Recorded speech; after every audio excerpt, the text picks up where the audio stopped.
course. And just before this, we had covered certain aspects in our course. We discussed yesterday about Guru Pada Ashraya, how to take shelter of the spiritual master. And shelter essentially means to follow the instructions given by the spiritual master. Then after that, we had seen about uh, initiation vows, and we had also seen about Guru Puja and Guru Seva. So one of the important things is that one has to be very firm in his initiation vows. Otherwise, he doesn't remain as a disciple. So the disciple and the spiritual master connection is not the yajna that is being performed or some procedure that is being performed. So it is the connection is basically based on the instruction that has been received and how well we are following the instructions of Srila Prabhupada or no Sri Guru. So that is how the connection with the spiritual master exists. It is not that once spiritual master has given initiation, that means no, we are connected all the time. So that's a procedure that is done, but then the real connection happens from heart to heart. When the disciple feels that my spiritual master has given me this instruction, I must follow, and the spiritual master also feels happy about the disciple that he is following the instruction, that's where the real connection is there. So otherwise, just formality doesn't make everything, right? So that is one. And then we have seen about Guru Puja. So various regulations we saw. The essential aspect of all the regulations is that uh, Srila Prabhupada's Guru Puja, Srila Prabhupada's Vyasa Puja. Vyasa Puja means, Guru Puja means any day we can do Guru Puja. Vyasa Puja means on the day of his appearance. So that is whatever celebration we have, that is called Vyasa Puja. And then, so in all these ceremonies, or even in the pictures that we have, the spiritual master's picture should be smaller than the Prabhupada's picture. So all these various things, we saw that how Prabhupada should be given prominence in the society than any other personality who may be very powerful before Srila Prabhupada or after Srila Prabhupada. So in this particular society, which is established by Srila Prabhupada, so his picture and his puja should be done in a more nice and prominent way. So that's the essence of Guru Puja.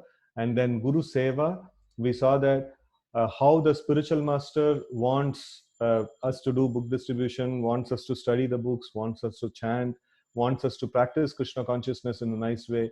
So all these things are the desires of the spiritual master. And then just a minute, there is some disturbance. I'll just put it off.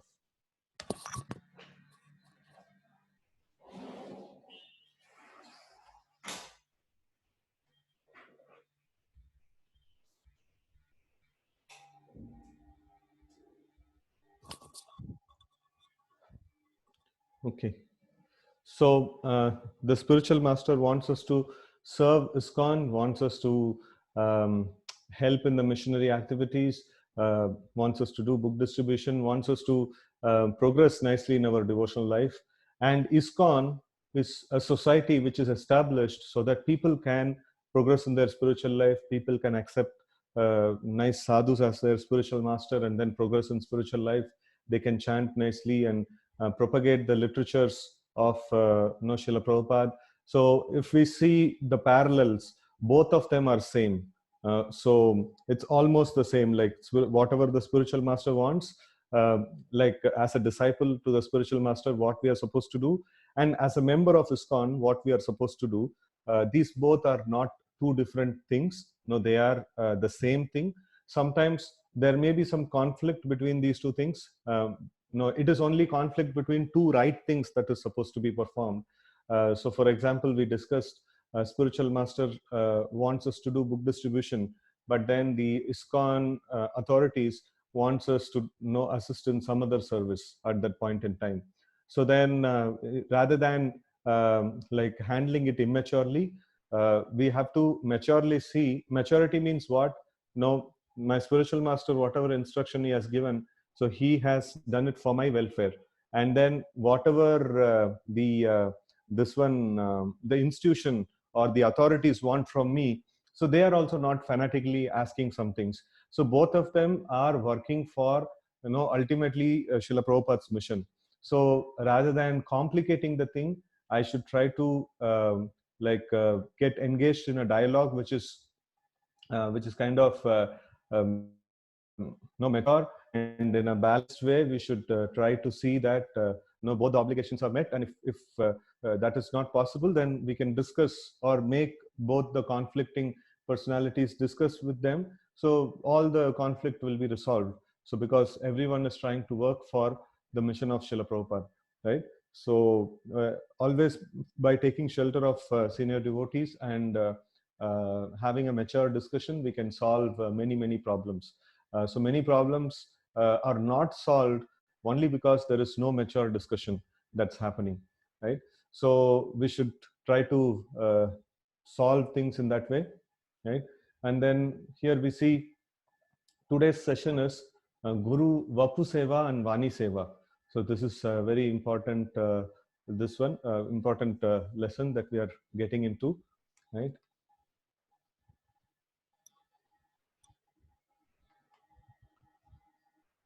Guru Vapu Seva and Vani Seva. So now the definitions. Vapu means physical body, and then Vani means words or instructions of the spiritual master. Um, so now we have generally we do a brainstorm at this point in time, but there is many multiple points of brainstorming. So I will try to put it myself. So generally, Vapu Seva means what all things are there in Vapu Seva. So one can assist the spiritual master physically in terms of cooking for him, or cleaning his items, taking care of other physical needs, which the spiritual master may want. Maybe like he is traveling all around the world and preaching, so assisting in his travel arrangements, or any of the aspects, even massaging his body, or so many different things, and taking care of his health aspects and things like that. So all these things comes under the category of Vapu Seva. And then so generally we have this one, we have a I don't know how many of you had got any opportunity to do Vapu Seva here. So we used to generally ask at this point in time, so have you done any Vapu Seva, and what is your experience and things like that. So it's quite amazing. It's quite a very amazing experience to be in the personal presence of the spiritual master and to render service to his immediate bodily needs. So I had an experience of serving my spiritual master multiple times. So it is very nice even to go very close to them. Such a purified personalities, they have such a strong spiritual what is that aura that is surrounding them. So it is quite purifying, quite enlivening, and then we feel a lot more what is it, peaceful and happy in Krishna consciousness, so that our master is there, and we are doing something, and readily we are seeing that he becomes pleased by our service. So all these things boosts our Krishna consciousness, definitely, right? So in this way, like we can have the personal association and personal service to our spiritual master. So I'm not sure, like this we will take inputs from you in a later point in time for various things. This is more of in discussion. It is very sweet, actually. We can churn out a lot of things, like a lot of experiences and things like that. So anyways, like if anybody had any like a memorable Vapu Seva to their spiritual master, or aspiring spiritual master, so you may just put it in the chat box later point in time at the end of this session. So if there is any, I will just highlight them. So now we see the next one is Vani Seva. Vani Seva, Vani means the words or instructions that comes from the lotus mouth of the spiritual master. So these two are the important ways in which we can actually render service to the spiritual master, right? Sadhu Sangha, Sarva Shastra Kahe, Lava Matra Sadhu Sangha, Sarva Siddhi Hai. So Lava Matra means lava is a fraction of a second, actually. So even like the scripture says that Sarva Shastra Kahe, Sadhu Sangha is very, very important. Even a fraction of a second of service to sadhu, no, Sarva Siddhi Hai. So it is very, very, what is it, powerful. One get all perfection in a spiritual life. That's how powerful is this one. The verdict of all revealed scriptures is that by even a moment's association with a pure devotee, one can attain all success, right? So again, we will not be able to do this skit here. But then there are some important aspects that are there. So a disciple's inappropriate behavior in the presence of one's guru who's of a different gender, like no prabhus, like can approach the spiritual master. They may get opportunity to massage the spiritual master or do some physical services, many of the spiritual masters in ISKCON, they are quite old and they require physical assistance even to go to the bathroom and things like that and all. So like male devotees, prabhus can assist in those things. So Matajis have a restriction, so they cannot do all those services. But they can cook for the spiritual master, they can wash the clothes of the spiritual master, they can do other services which doesn't require physical proximity. In fact, Bhakti Siddhanta Saraswati Thakur, the spiritual master of Srila Prabhupada, so once one of his disciples, a Mataji, she wanted to speak something personal to Bhakti Siddhanta Saraswati Thakur. So, and it is mentioned that Bhakti Siddhanta Saraswati was like her grandfather. So the age difference was so much, was like her grandfather, and she just wanted 5 minutes to talk. But then he told that you cannot meet me personally. There should be somebody else, with us when we are discussing. So in this way, Matajis cannot have one-to-one personal time with spiritual master, but somebody should be there, with them. So some other prabhus should be there with them. So when they are discussing some things with the spiritual master. So in this way, it is very important that what we can actually discuss with the spiritual master. And then if the spiritual master is a sannyasi, then no, we cannot discuss grahastha matters with the spiritual master. So we should, like spiritual master generally advises, you go and approach a senior grahastha, or he may even direct us to a particular grahastha, like who can hear the problem and solve the problem and things like that. So there are some restrictions in terms of gender and ashram. So that has to be followed, right? So, and then the guru and guru's god brothers or god sisters. So when spiritual master is there and his god brothers and god sisters are there, that means no, Srila Prabhupada's disciples, there are other Prabhupada's. Now, right now, we can just take example of Prabhupada disciples. So if our spiritual master is a Prabhupada disciple, and then other Prabhupada disciples are there who may not be gurus, who may be just, just devotees, like who are his god brothers. So then we cannot offer a differential respect to our guru and our guru's god brothers. So once it so happened that Tamal Krishna Maharaj was there in a particular place, and then his god brothers, other Prabhupada disciples also were there. So the disciples brought in a special plate for their spiritual master, no Tamal Krishna Maharaj, and then they offered a special plate of prasadam. So then he immediately took it and threw it off, saying that how can you just honor me and not honor my god brothers? So that's complete disrespect. So it is very important that we know this Vaishnava etiquettes, that when our spiritual master is there with his god brothers and god sisters, he will not like to get a special what is that uh, kind of special kind of this one from his disciples. He will feel in fact very odd or uncomfortable that his that his god brothers and god sisters are not what is that treated in a nice way. So here when we say god brothers and god sisters, for the information of the devotees who are hearing it for the first time, so the disciples of same spiritual master, they are considered to be god brothers and god sisters.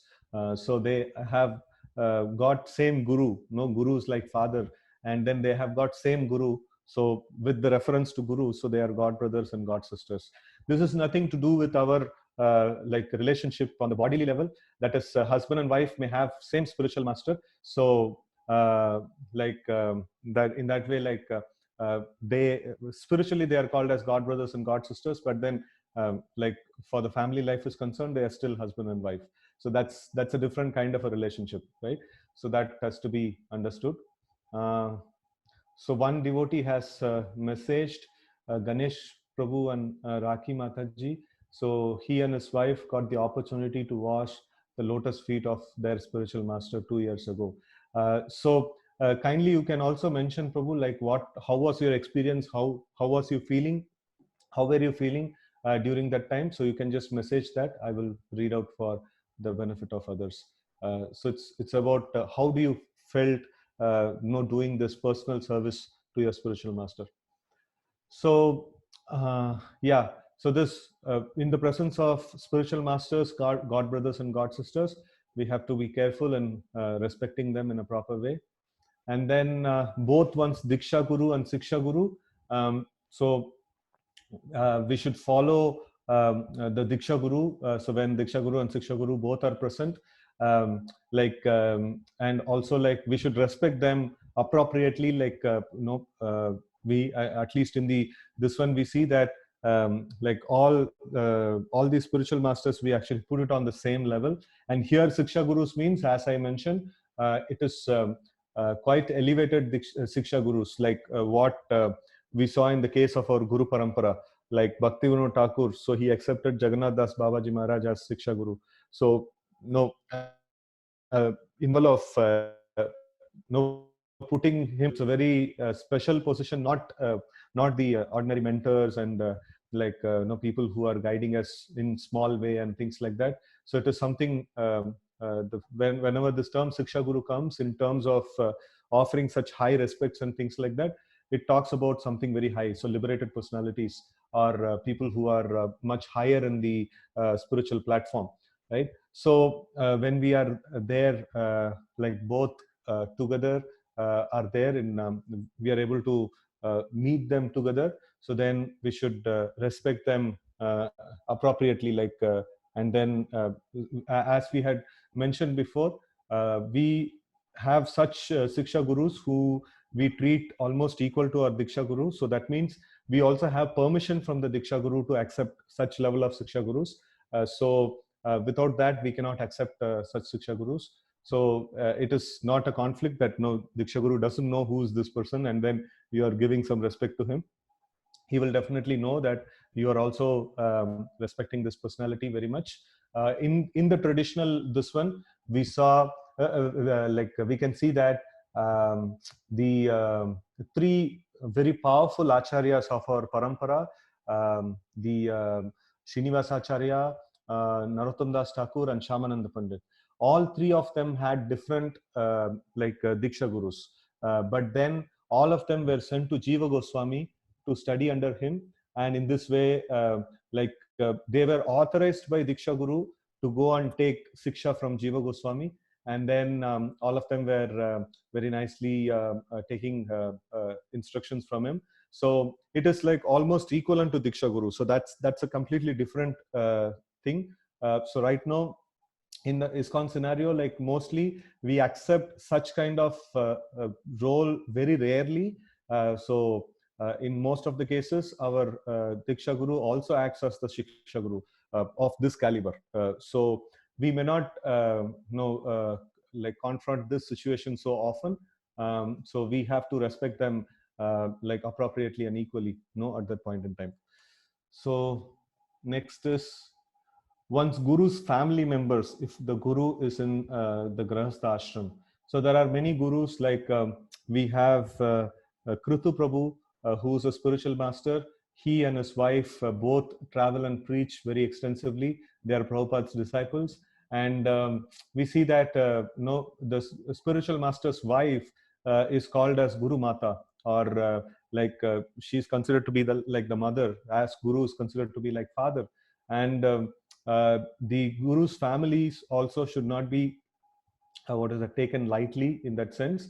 They should also be given sufficient respect, especially Guru Patni. So in fact, in the scriptures it is mentioned that Atma Mata Guru Patni Brahmani Rajapatnika Dhenur Dhatri Tata Prithvi Saptaita Matara Smrita. So there's 7 kinds of mother that is there. So one is Atma Mata, one's own mother, then Guru Patni, so the wife of the spiritual master, and then Brahmani, wife of a Brahmana, Atmamata, Guru Patni, Brahmani, Rajapatnika, queen, and then Denu, Datri, and Prithvi. So nurse, cow, nurse, and then Mother Earth. So all these 7 are considered to be mothers, and they have to be treated in a appropriate way, like as mothers. And so we should not think that, no, I have only business to do with my guru, and his family members get lost. So we should not have an attitude like that. So we should have an appropriate attitude towards all these this ones. So these are all part of Vaishnava etiquette, and we should try to study the Vaishnava etiquette. We have many lectures on that. I also had given recently one lecture on that particular topic.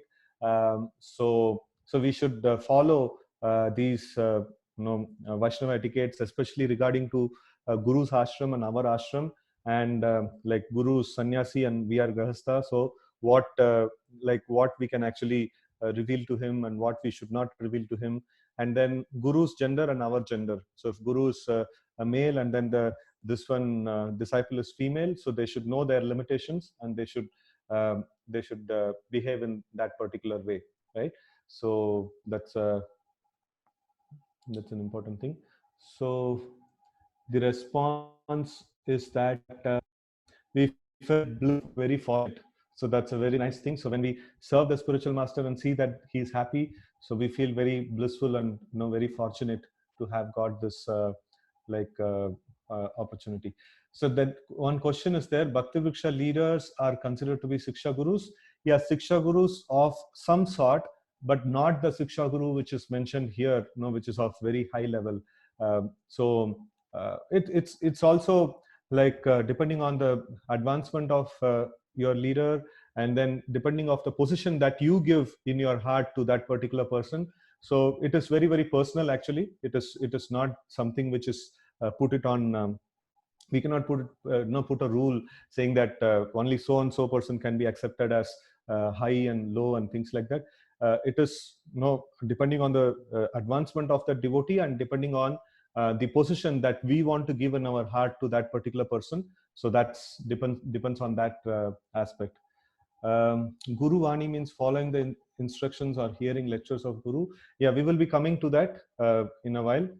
Now we are in the Vapu Seva. So now, yeah, so this is the aspects of the Vapu Seva in consideration with one's gender, one's ashram, and Guru's gender and Guru's ashram. So one should be careful to follow all the etiquettes in that regard, right? So now, next, a very important quotation, Sri Chaitanya Mahaprabhu is talking to Sanatan Goswami. My dear Sanatan, although you are the deliverer of the entire universe, and although even the demigods and great saints are purified by touching you. It is the characteristics of a devotee to observe and protect the Vaishnava etiquette. So that means Sanatan Goswami is such an exalted personality, very amazing devotee. No, he doesn't need to offer obeisances to every single Vaishnav he is seeing, because he is in the position of a Jagat Guru. No, the Supreme Lord Sri Chaitanya Mahaprabhu himself is glorifying the position of Sanatan Goswami. So such an exalted personality, still Chaitanya Mahaprabhu is saying, no, it is the characteristics of a devotee to observe and protect the Vaishnava etiquette. So one should not think that I am now a great person, I don't need to follow these etiquettes and things like that. So we should not personally think, but then we should feel, if somebody senior is offering us respect, we should feel that, oh Prabhuji, like you doesn't need to offer me respect. Or Mataji, you doesn't need to offer me respect. You are such an exalted person. No, like you please don't offer me respect. I have to offer you respect. But then personally for ourselves, when we meet a junior, so we should feel that, no, like I have to offer respect to every single devotee. So every devotee other than me is very special to Sri Krishna. So in this way, this is the basic essence of Vaishnava etiquette. Always we feel that I have to observe all the things, and we feel that others doesn't need to observe. So that's the main essence of Vaishnava etiquette. And in the worldly mentality means, always we see that, okay, no, I have not followed, but then why did he not follow, what he is supposed to do? So that's the way like we think. So but in the Vaishnava culture, we always feel that I must be following all the rules and regulations, not the other person. So that's the essence of the Vaishnava etiquette. So Chaitanya Mahaprabhu is also mentioning that to Sanatan Goswami. And then he's saying, maintenance of the Vaishnava etiquette is the ornament of a devotee. So like we know, you might have seen the devotees wear dhoti and kurta, and then not much of ornaments and things like that. The materially like opulent ornaments and things like that. So the devotee dressing is quite simple in nature, and it is also mentioned, when we go in front of the Lord, we should have such a simple attire, not in competition to the Lord. The Lord is decorated nicely, so we are also decorating with so much of like abhushanas and things like that. So when we go in front of the Lord, we should go in a clean clothes, nicely, dressed ourselves with tilak and kantimala and all these devotional this ones, and with the etiquettes, with nice Vaishnava etiquettes. When we enter the temple, we offer obeisances to all the devotees present there. We are very humble and we are receptive to the instructions given by the senior devotees. And in this way, like when all these Vaishnava etiquettes are followed, that becomes the ornament of a devotee. And then a devotee looks very beautiful in the eyes of the Supreme Lord. So if one transgresses the laws of etiquette, people make fun of him. And thus he is vanquished both in this world and the next. By observing the etiquette, you have satisfied my mind. So this is how Chaitanya Charitamrita talks about this particular this one. Okay. So one more question has come. Then who are Siksha Gurus? Siksha Gurus, definitely, yeah, like, whoever is guiding us and whatever, different senior devotees are there, all of them are our Siksha Gurus, but not not like, what is that? Uh, so Siksha Guru, as I told in the first place itself, like when we encountered this particular terminology, it's a vast terminology. Like, for example, Avadut Brahman, in the Bhagavatam 11th canto, it is described, he accepted honeybees as his Siksha Guru, and then he accepted a prostitute as his Siksha Guru. He accepted like so many different personalities like that as his Siksha Guru. So he's not going to take pictures of them and put them on the altar and worship them. Definitely he has learned something from them. He is very grateful to them. But then there is an elevated devotee and he feels a special, this one, what is that, special connection towards him. And then he feels very, very grateful towards that personality. So then he may give such a position to a Siksha Guru in his heart. So it is a very, very broad subject matter. It is not Siksha Guru is like, Diksha Guru is quite discreet. Whom I have gone to, gone and requested, please accept me as your disciple, and then give me instructions and give me Diksha. So it's very, very discreet, and it's only one person. Siksha Guru is a vast subject. It's a wide range. So where it is a casual Siksha Guru, they are there. Like, for example, I mentioned about Srila Prabhupada. So there is one tea shop wala, he just told Prabhupada when he was distributing Back to Godhead magazines before starting ISKCON in the sunny roads of Delhi. So that time, this tea shop wala told Swamiji, like, you're distributing these magazines, people will take, read for some time and then throw it off. Why don't you print some books? No, people will keep it for long. So then Prabhupada accepted him as a Siksha Guru. So, but no, he's not following any regulative principles. He's not following any, he's not a Vaishnava. But then Prabhupada accepted him as Siksha Guru. This acceptance of Siksha Guru is more, it's not on the level as Prabhupada is accepting Bhakti Siddhanta Saraswati Thakur or somebody else. So, like, it is more lesser in stature. So we have this multiple levels, or it's a Shiksha Guru is a wide subject, and it's more of a personal connect and what position a devotee is willing to give for that personality in his heart. So that makes the difference, and that should also be seen. Just like when we are taking Diksha Guru, we are seeing that this person, will I be able to serve him? Will I be able to listen to his instructions? Is he is he all the time engaged in devotional service? And then is he capable of delivering me? All those categories also seen in Siksha Guru, before accepting Siksha Guru. So when such a Siksha Guru is there, then we give that kind of a formal and committed Siksha Guru, not like a casual Siksha Guru, like a Tisha follower or somebody like that. So I hope this is clear. It's quite a subjective kind of this one. It's not a discrete subject. So it's more of our personal connect, what we give in our heart with deliberate thought process. And what is the significance of Kantimala to lady disciples also here? Yeah, everybody wears Kantimala. Kantimala can be worn by anybody. And like, this is, Kantimala is made of the body of Tulsi Marani, and it is quite purifying. And it is mentioned that this Kantimala doesn't leave the body at any point in time. So, even when whatever we are doing in our life, so we can all the time wear Kantimala, right? So everybody wears Kantimala.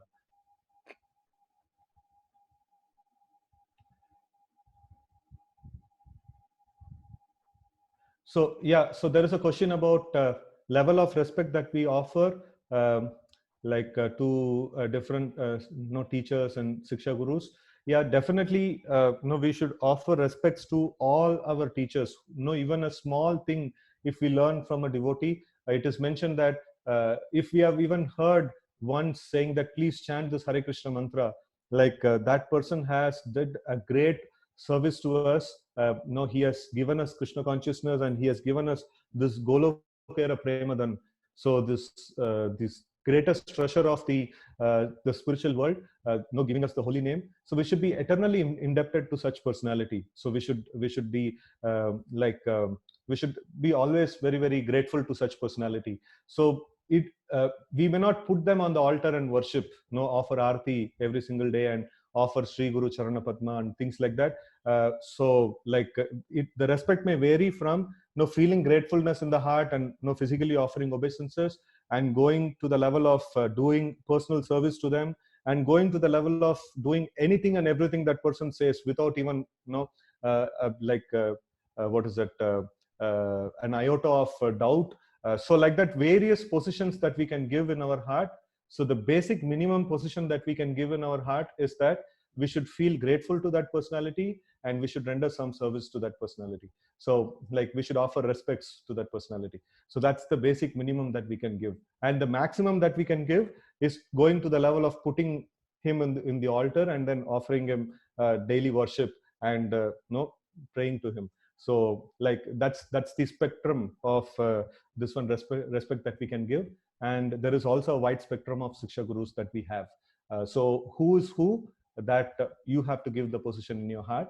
And please do careful, deliberate consideration before you give position in your heart, as we had discussed in this seminar, in this course.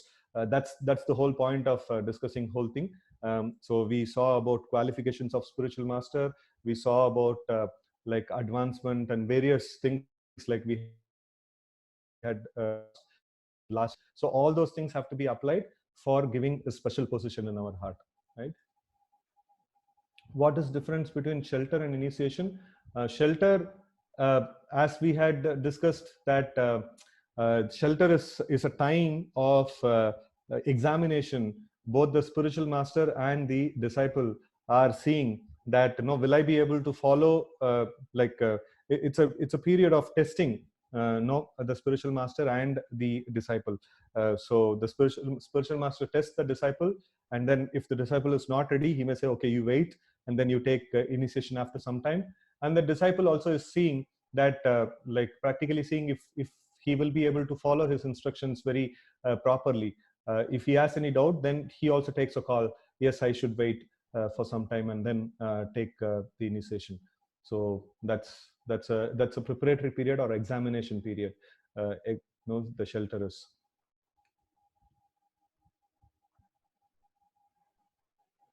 Okay.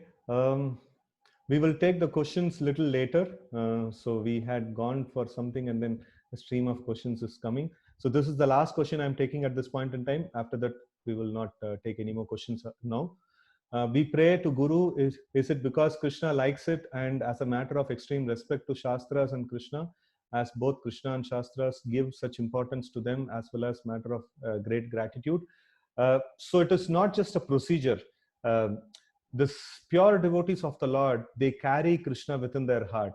So we want Krishna, and this is the place we will get Krishna. And how we will get that Krishna from the heart of the spiritual master to our heart? So by the way of rendering service. And because Krishna likes them very, very much, it is a true lover, a person who truly loves another person. He will he will not only reciprocate with that person, he will see that what all things this person likes, and he will take care of all those things. That is a true love a person actually gives to another person, right? So it is not just a matter of etiquette or something like that. It is it is, if we really love Krishna, we will love Krishna's devotees, because Krishna loves them more than anything else. So that's the meaning of it, right? And then it is also supported by the Lord and the Shastras. So now, yeah, this Vaishnava etiquette we were talking about, so we should follow this Vaishnava etiquette nicely, right? So next is about Vani Seva, inquiring from the spiritual master. So this is a very favorite sloka. So tadviti pranipatena pariprashnena sevaya upadekshanti te jnanam jnaninas tattvadarshinaha. So just try to learn the truth by approaching a spiritual master, inquire from him submissively, and render service unto him. The self-realized soul can impart knowledge unto you because they have seen the truth. So now the appropriate behavior for inquiring from the spiritual master, it's not about challenging, saying that, no, like, just prove me this point. No. So we should not be like that. We should go in front of him and say that, no, Guru Maharaj, like, I'm not able to understand this particular point. Or I was feeling like this, and you had mentioned in this way, I have difficulty in understanding. Kindly, please explain this to me. Or in this way, we have to approach the spiritual master in this way. And especially yesterday, we discussed about Dhruva Maharaj. So he received a instruction from the spiritual master when he was about to, when he was going in the forest. Narad Muni came in between, and then he told, no, why are you doing like this? Please go back home. And even though he has not accepted him as spiritual master at that point in time, he is going to accept in a short while. And then he knows that here is a great sadhu, here is a great personality. So it is not just we accept instructions from the spiritual master. No, we accept instructions from all elevated devotees, like considering them to be Devavani. So here, Dhruva Maharaj, he is very humbly submitting himself, saying that I know that your instruction is very beneficial for me. Whoever follows the instructions from pure devotees like you, definitely all mangala, all kalyan will be there for them. But then what to do in my current situation? No, my heart is pierced by the words of my stepmother. I am not able to follow whatever you are saying. Please give me an instruction which is possible for me to follow. So this is a very nice way of putting it. No, he's not challenging the spiritual master. He's basically no, humbly submitting his negotiation. And then if the sadhu would have told that, saying no, this is what you are supposed to do, definitely, then the devotee would have followed. But then here, no, the spiritual master is also considering, okay, he has got some particular attachment and he is negotiating on that basis. So this is a very nice way of putting things. So all the things which is mixed with the attitude of humility and mixed with the attitude of submission and humble negotiation can always be is always encouraged than a challenging thing, that no, what do you know about my position?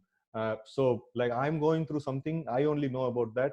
No, you don't advise me without knowing my position. So this is not the way like we present ourselves in front of the spiritual master.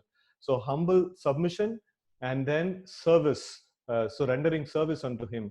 So it is not like spiritual master is an ATM of giving some instructions and we receive the instruction and follow it and tata bye bye. Like, no, I will no, I will take care of myself.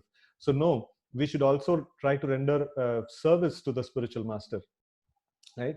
So in that way, we will know the spiritual master's heart has to melt, saying that, oh, here is a disciple who's so nice, well behaved, and so nice. I must impart no spiritual knowledge unto his heart. Or no, that is the way the Lord from the heart of the spiritual master gets transferred to the heart of the disciple. So it is not like no, in any of our this ones, be it Bhakti Vriksha, be it any of our associations. So we should have this humble attitude towards the the Bhakti Vriksha leader, or like any of the like teachers whom we have in our life. So we should have this humble attitude, and then we should discuss with them appropriately, right? So then we have inquiring from the Guru. Those who listen to Bhagavatam may put questions to the speaker in order to elicit the clear meaning, but this should not be done in a challenging spirit. One must submit questions with a great regard for the speaker and the subject matter. This is also the way recommended in the Bhagavad Gita. One must learn transcendental subject by submissive oral reception from the right sources. Therefore, these sages addressed by speaker Suta Goswami with great respect. So this is how basically the submissive attitude is described here. And then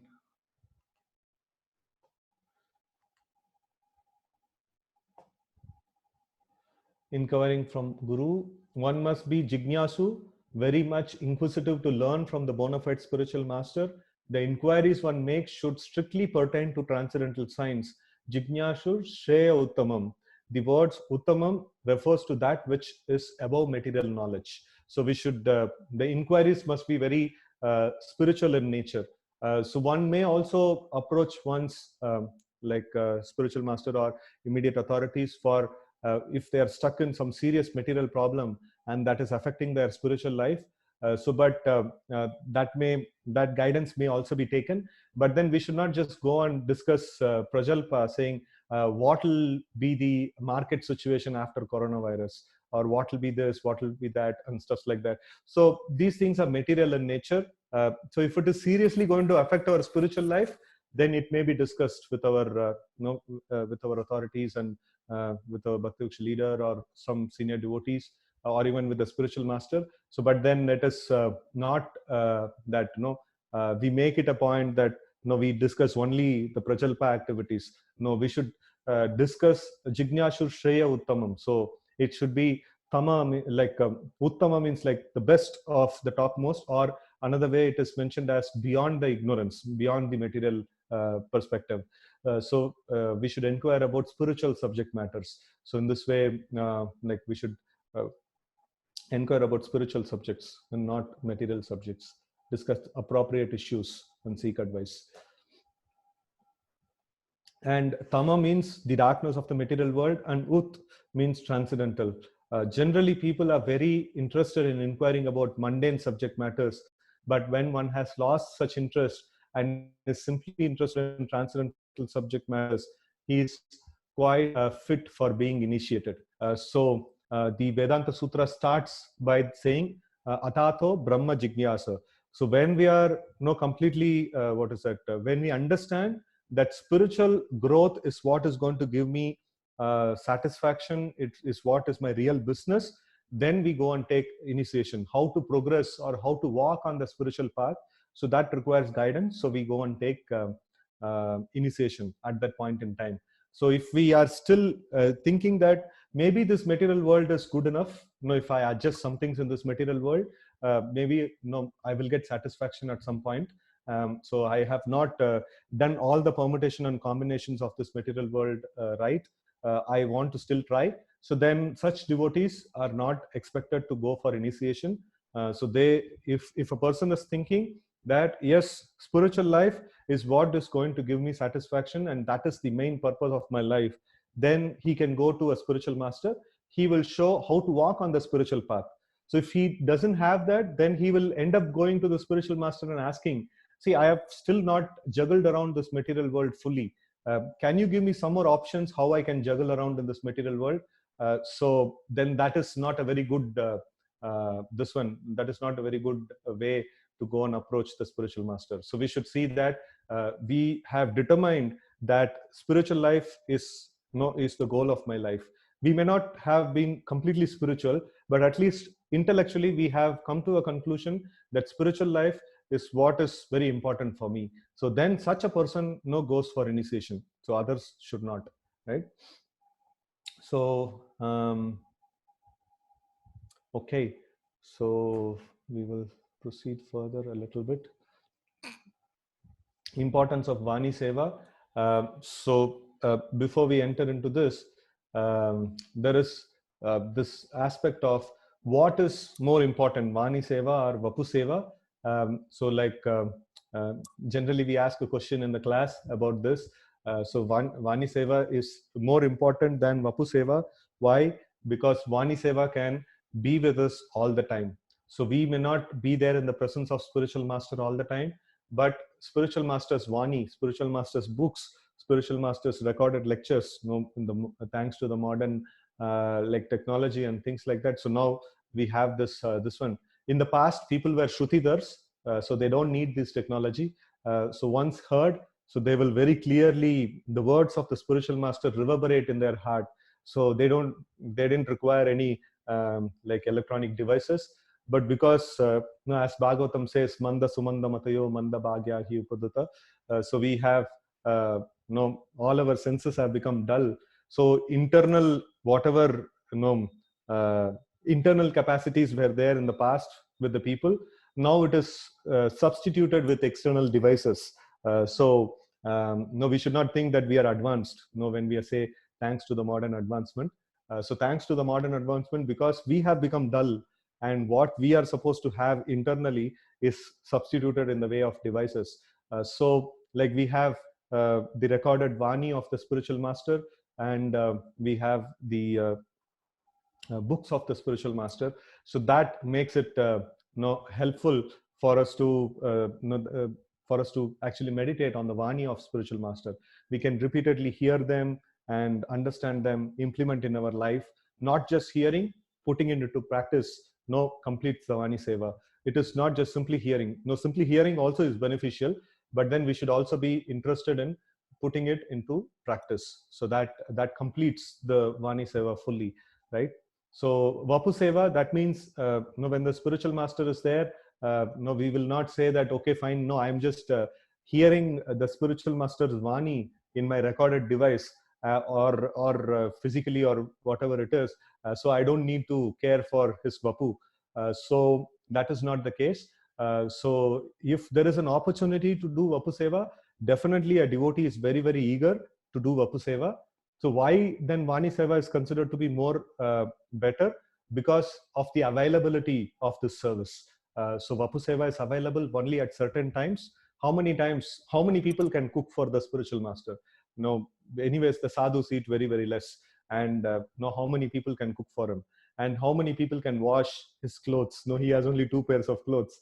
So it is not possible to do all this service all the time. So but then if we get such service, we should feel very grateful, and we should accept those services and do them with all our heart and mind. But then the Vani Seva remains with us all the time, so it doesn't go off, right? So that's the importance of Vani Seva. So now we will see some quotations regarding this. Although according to material vision, His Divine Grace Srila Bhakti Siddhanta Saraswati Thakur Prabhupada passed away from this material world on the last day of December 1936, I still consider His Divine Grace to be always present with me by His Vani, His words. There are two types of association, by Vani and by Vapu. Vani means words and Vapu means physical presence. Physical presence is sometimes appreciable, or sometimes we can get it, and sometimes not. But Vani continues to exist eternally. Therefore, we must take advantage of the Vani and not the physical presence. The Bhagavad Gita, for example, is the Vani of Lord Krishna. Although Krishna was personally present 5,000 years ago and is no longer physically present from the materialistic point of view, the Bhagavad Gita continues. So this is a very nice thing. So anyway, we discuss the importance. It is not to minimize the Vapu Seva. So whenever Vapu Seva is available, we should definitely take to it. But the Vani is always accessible for us.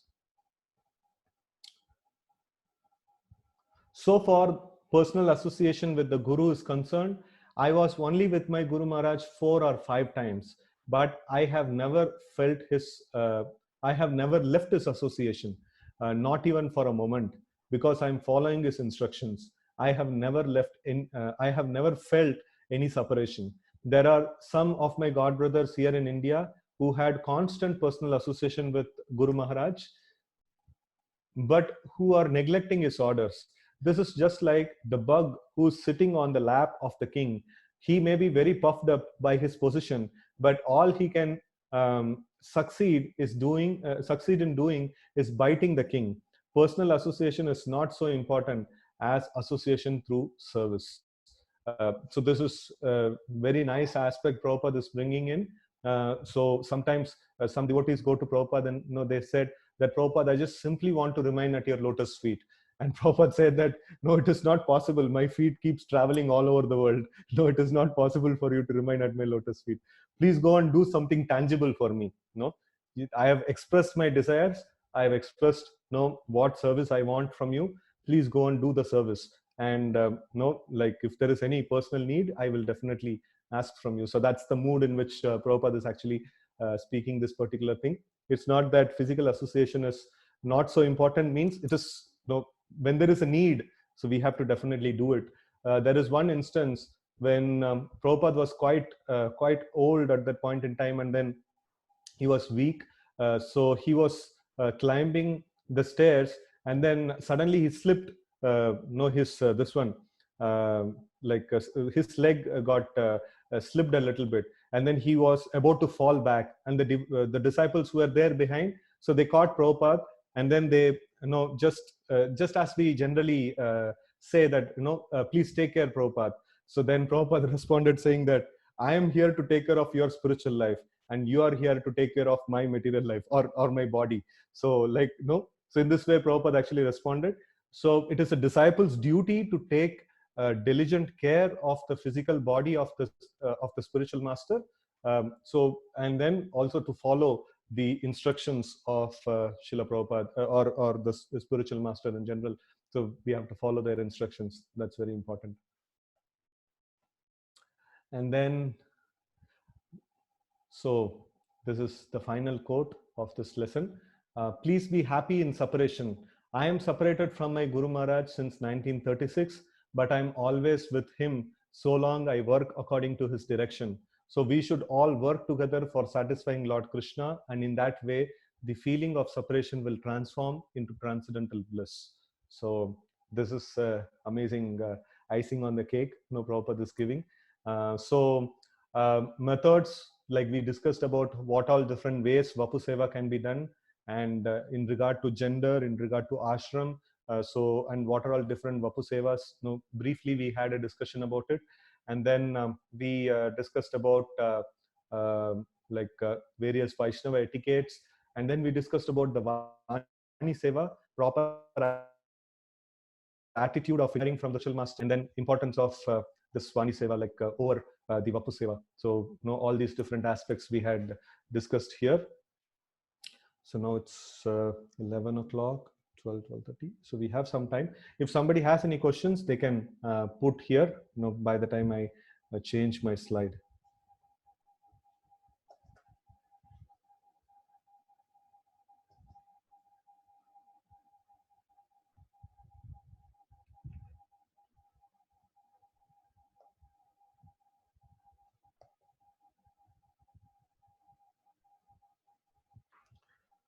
Okay, so we will continue with the next presentation, and we will take questions if there is any little later. So now this picture itself shows a devotee is in great anxiety. So this is the presentation on Guru Tyaha, or giving up the spiritual master, or rejection of one spiritual master. So when it can happen, and how it can happen. So this is, I will not spend much time on this. It's not a very palatable subject to discuss upon. But then if any unfortunate situation, we should know like what is the procedures that are there. So we should try to learn it as a matter of fact. Okay.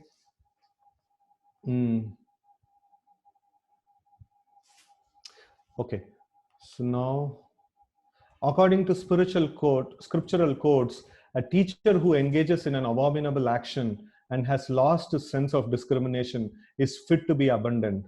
Right? So Bhagavad Gita, purport to 2.5, Prabhupada writes this. So if the teacher has lost his sense of discrimination, and then he has got engaged in abominable actions, then he is fit to be given up. And then, according to revealed scriptures, a teacher or spiritual master is liable to be rejected if he proves himself unworthy of the position of a guru or spiritual master. Right? Guroropi avaliptasya karyakaryam ajantaha. Sorry, I am not very used to this sloka. I'll just skip that. If the guru becomes attached to sense gratification, loses his sense of duty, and follows a degraded path, a path other than devotional service to the Lord, he should be rejected. So this is from Mahabharata, Udyoga Parva. So this is a particular, this one direction that is given. And now we have, when if such a case happens, a devotee should go and take shelter of other senior devotees, other exalted Vaishnavas, and then case by case, this thing has to be handled. It is not a generic this one. And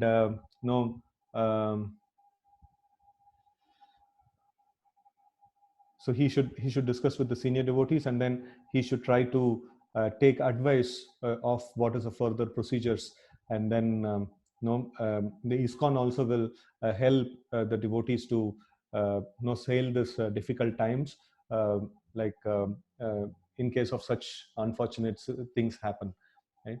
And then so these are some procedures to lodging complaint. Okay. So anyway, we will, with a pinch of salt, we just, or with a kind of as a matter of academics, we'll just go through this. These are just some procedures that are there, and we should be aware of. Let's pray and hope that we are not pushed into such situations where such things need to be done. So procedures for lodging complaint: once, one should approach one's temple authorities, one's Siksha Gurus, or there is a body called ISKCON Resolve. There is, I think in the handbook also, there may be some information about ISKCON Resolve will be there. So we can approach to these personalities, and then it can be submitted, and definitely they will come to our rescue. So they will definitely do some things to restore our position, right? Okay, so and then when not to reject a fallen guru. So this is also very important. If somebody has just slipped a little bit, then what is the position? If a guru is engaged in sense gratification, violating one or more regulative principles, but there is hope that he can be rectified, then his disciples should not reject him, but should allow time for such rectification to take place. And they should take shelter of Prabhupada and senior Vaishnavas as Siksha Guru at that point in time. So just like Krishna mentions, apichet suduracharo sadureva samantavya, what is it? Anyways, this sloka is very important, that even if my devotee is found to commit some abominable actions, still he should be considered a Vaishnava. Why? Because he is constantly engaged in devotional service. That's the hope of rectification that is mentioned here. Just like when Brahma had to slip a little bit, so he created like a beautiful daughter, but then he himself got affected by the beauty of his daughter. So such an exalted personality as Lord Brahma. Is it that because of that incidence, all his disciples should renounce? So after that, did Narad Muni told that Brahma, like, you did like this, no, I'm not anymore your disciple? No, he did not do that. So like Brahmaji took a process of rectification, and after that, Narad Muni continued as his disciple, and we still have Brahmaji as our Param Guru in our as the Acharya, the starting point of our Guru Parampara. We still call ourselves as Brahma Madhva Gaudiya Sampradaya, though this Brahma's fall is quite apparent and it is there in the scriptures. So we don't mind that because we know this material world is a place of great risk. Anytime anybody can slip. So the main thing is, the most important thing is, it's not that has anybody has got slipped or not. It is, the main thing is, has he slipped and fallen down and he's not willing to get up from the floor, or no, he immediately got up from the floor saying that, okay, fine, no, I have made a mistake and I have to rectify myself and reinstate my position in the spiritual path. So then that is more important, right? So falling is not a very great thing in the material world. Every single person has all possibility to fall. And Krishna also doesn't mind. In the 11th canto of Srimad Bhagavatam, Krishna tells this particular thing to Uddhava, that when I see my devotees, sometimes they fall and sometimes they get up, but then they are resolved in the purpose of attaining my lotus feet. So that looks like kind of a small child walking to get to the like trying to learn. So in the same way, the Krishna also feels great pleasure in seeing that a devotee falls, but then he gets up and he is determined to attain his lotus feet. So we should be very careful in this particular area. So that's why we should not make a individual judgment. We should take the advice of senior devotees, and ISKCON GBC, we should take shelter of them, and then we should try to follow in that sense, right? So the handbook will have much more details about this. And this is a drawing exercise which we will not do. Draw an image showing how, in case Guru Tyaga, before being initiated, a disciple can continue to be connected to Srila Prabhupada, Guru Parampara, and ISKCON.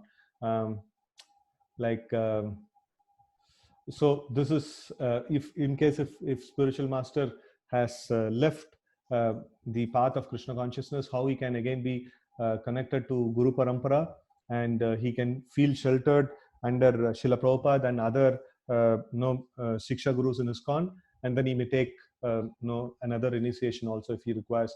He can do that also. So that's a thing here. Then just one more slide. After that, I'll take some questions. Please always try to remember me by my teachings, and we shall always be together. Just like I have written in the first publication of Srimad Bhagavatam, the spiritual master lives forever by his divine instructions, and the disciple lives with him. Because I have always served my Guru Maharaj and followed his teachings, I am now even I, I am now even never separated from him. So this is Prabhupada is writing a letter to Chidananda Prabhu. So, so we discussed about the procedures of Guru Tyaga, what kind of condition if the spiritual master is engaged in the abominable activities, and then he has left the path of Krishna consciousness, so he has to be rejected. And then there is a procedure of lodging complaints. We can go to the temple authorities, other senior devotees in ISKCON, or ISKCON resolve, and then we can consider reinitiation. And in what situation we should not reject a spiritual master, that also we saw. And then we always have the shelter of Srila Prabhupada. So that's a permanent thing that is there in ISKCON, right? So I will just take a few questions if there is any if there is any in this one, till the time I change my slides.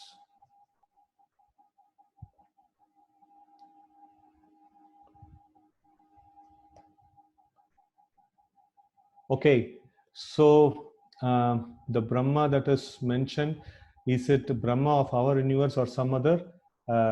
Yes, it is Brahma of our universe. So it is very clear. And the 6 sons of Marichi who made fun of him, so they all had to take birth in the Asura Kula. Not Asura Kula, basically, like they have had to take birth as the elder brothers of Krishna, and they were killed by Kamsa. Like when Vasudeva and Devaki were anticipating their 8th child, the first 6 sons who were killed by Kamsa were these personalities. Because when Brahma slipped a little bit, so at the time, these 6 people passed a comment, so that was inappropriate. Though Brahmaji did a mistake, for a junior to comment upon that is no business. So and what is the punishment? They had to take birth as Vasudeva and Devaki's sons, and then they were to be killed very brutally by this one Kamsa. So that's the punishment they had got for that offense. So I will just see some more questions had come. Okay. When our spiritual master lives in one city and we live in a different city or place, country, how do we get direct connection with our spiritual master when needed or when we want to render service? Or is there any process to fix appointments? Definitely, there is possible. So it is not that when we want to render service, we want spiritual master. Service means when the spiritual master wants our service, we have to be there. So whenever we visit the place of spiritual master, or whenever we we happen to get an opportunity to serve, so that in that way, like, we can do that. And it's more than like a mechanical arrangement of fixing appointments. I have seen one time my spiritual master was there in a particular place taking some health treatment, and many of us were engaged in his service. But then one devotee, he was engaged in driving car to pick up devotees and drop devotees. He never got an opportunity to come in close association of the spiritual master. But then his mood was, okay, whatever is needed, I will just do that. I'm not so eager to go in front of my spiritual master, but whatever my spiritual master wants, or whatever the servants of my spiritual master wants, I'm ready to do. Always our connection is servant of servant. So whatever servants of my spiritual master wants, I'm ready to do that. So then towards the end of that stay, like maybe it's for 10 days or something like that, whole 10 days he has never gone to meet the spiritual master. But then whole day and night he was just like driving car to pick up devotees and drop devotees and things like that. So towards the end, every single devotee, every single personal servant of the spiritual master, they remembered this person's service, and everybody started glorifying him. Then the spiritual master personally called him, and he got like exclusive darshan. And he specifically mentioned that I'm very, very satisfied, I'm very grateful for your service, what you have done. and without any anticipation to come close to me. You have just been serving all those who are serving me, and I'm very, very pleased with your service. So this is like really amazing. Kind of, it's kind of a jackpot. So we should not be stereotyped saying that, okay, no, I should get no really personal service. No, we should consider this to be a mercy. Mercy means not something I can just go and take it by my by my will or by my, what is that, right. No, mercy is bestowed upon upon a sincere soul. So if we have sincere like appreciation for spiritual master, and then we serve the spiritual master through serving his servants, and through like rendering the mission of the spiritual master in all possible ways, then the result of it is definitely the spiritual master will be pleased, and we will also get an opportunity to render personal service. That's the way of attracting the mercy of be it for Krishna or spiritual master, both it is the same, right? So, and even now devotees have experience of personally Srila Prabhupada coming in their dreams and saying like appreciation of their work, what they are doing. So in this way we can actually see that even Prabhupada also we can get physical association. So that's how powerful is this process of serving their mission, serving their servants. Okay. So why are there no temples of Brahma? So that's some curse on Brahma. So Konark is the only, I think Konark is Sun temple. So there is one temple is there. Only one temple is there of Brahma. So when is, okay, this question is again. So the disciple blessed with Vapu Seva or one blessed with Vani Seva is superior or is both the same? How do we differentiate?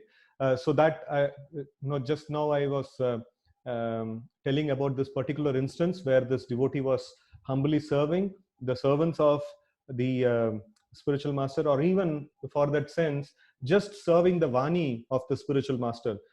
So spiritual master may not even know, in a crowd, he had given a general Vani, and then one like what is that, one amongst them in the crowd, so he just took this Vani, and then he followed it very nicely.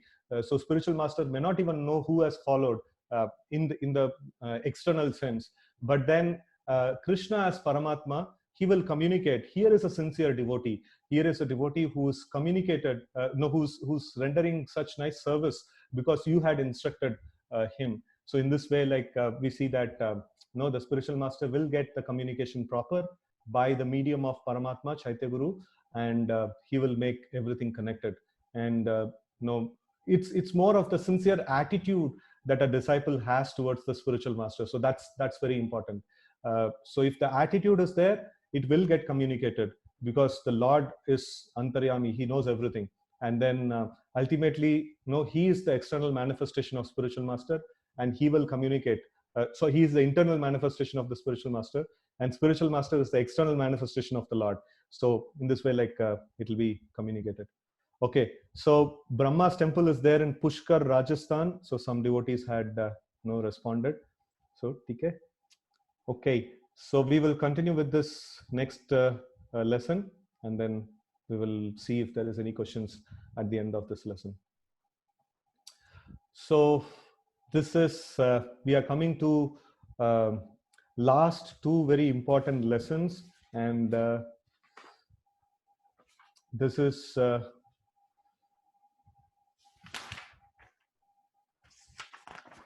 okay.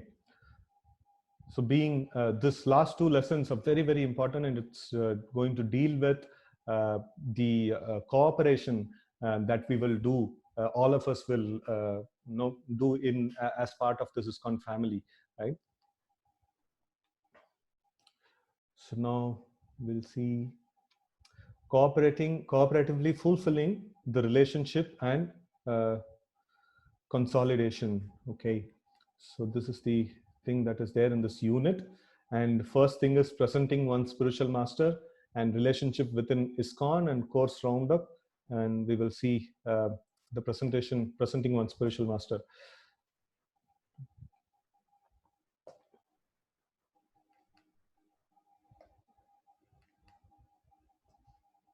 Okay. presenting Srila Prabhupada. ISKCON devotees shall instruct new members to take shelter of Srila Prabhupada and to receive guidance, training, and assistance from those who are practically and directly instructing them in Krishna consciousness. So the two things that are there. So every person who comes in touch with ISKCON, so we shall instruct them to take shelter of Srila Prabhupada in the form of his lectures and in the form of his books. And especially in our center's policy, though we have not propagated it fully down in line. So the policy is that for 1 or 1.5 years in the Krishna consciousness, the devotees will have exclusive shelter of Srila Prabhupada. So they will not, or they may not hear any other classes apart from the Bhakti Viksha leader and other live classes that are arranged in the Bhakti Center or in their own respective programs. So they will exclusively hear and read Srila Prabhupada, and they will receive guidance, training, and assistance from the devotee who is practically instructing them and guiding them. So this is there. And then ISKCON members shall choose when and from whom they wish to request initiation. They must focus their attention on Srila Prabhupada as founder Acharya and as their preeminent Siksha Guru. So this is also we discussed in the past yesterday, day before yesterday, so that they have, each member of ISKCON has their choice of whom they want to request initiation from, and they will not be forced in this connection. But all of us accept Srila Prabhupada as the founder Acharya and preeminent Siksha Guru of all of us. Right? Then this is a nice sloka. Gopayed devatam ishtam, gopayed gurum atmanaha, gopayed cha nijamantram, gopayed nijamallikam. So this is the disciple. Sorry, okay. One should always, one should hide one's Ishta Devata, one should hide one's Guru, one should hide one's mantra, and one should hide one's Chapamala. So this is like, these are the greatest treasures of one's life. One's Ishtadev, one's Guru, and one's mantra, and one's Japamala. So it is not for no public display, right? Just to give an example, how many of you would like to open your treasure box, or your what is it? These days, all the money is there in the bank, but then traditionally people used to have all that in the locker. So if you have something in the locker like that, or your jewels and things like that, how many of you like to put a public display of your this one? So next day a thief will come and steal from your home. It is generally the thing that we treasure the most. We actually keep it very close to our heart. We don't display it openly. So then one may ask, Harinam also we treasure a lot. So why is it that we have to preach here? Nija mantra means Gayatri mantra. So it's like this Harinam, why we have to propagate? No, so much if we feel it as a treasure, because the master of this treasure, Krishna and Sri Chaitanya Mahaprabhu personally mentioned, please go and distribute this. Whatever has been specifically mentioned about, so we will do that, and whatever is not specifically mentioned, if it is a treasure, we will keep it close to our heart, right?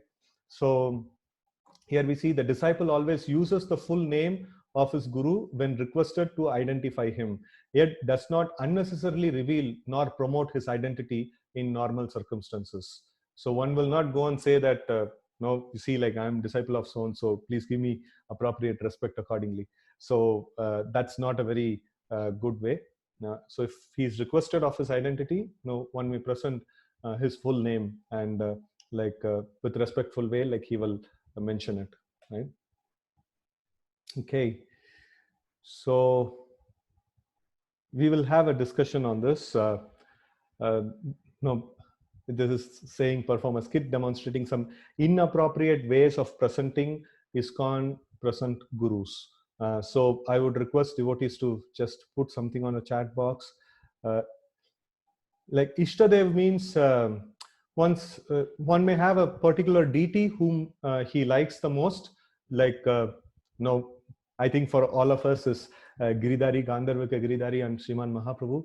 So like they are our Ishtadev, and like that, we have a specific deity whom we like the most and whom we dedicate most of our this one. So like that, Ishtadev means a particular form of the Lord, whom we like. Okay, so now devotees can put in the chat box any this one about inappropriate ways of presenting one's spiritual master. My guru is Indian bodied. Okay, so that's okay. This is more about like exemplifying our connection with the spiritual master. You see, like my spiritual master is the GBC here. No, you should know, like, no, I'm disciple of such and such spiritual master. I can do a lot to screw you up in that way. Like, I have a very what is that? I have an upper hand because I am disciple of so and so spiritual master. Yeah, so my spiritual master is very great because he has got many disciples. So, or I have got more influence and things like that. uh,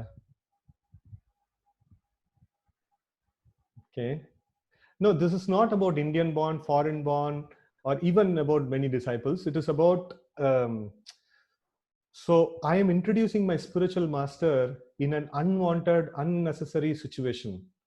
So that's the point that has been discussed here.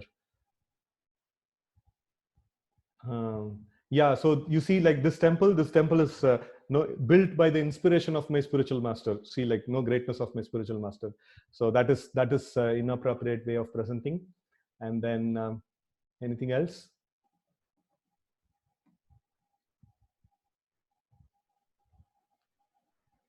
Okay, so these many books my spiritual master has written. Okay, um, my spiritual master got both initiation very quickly from Srila Prabhupada. Okay, using his name while asking for donations or selling books. My spiritual master is so great that he gets vision of Lord every day.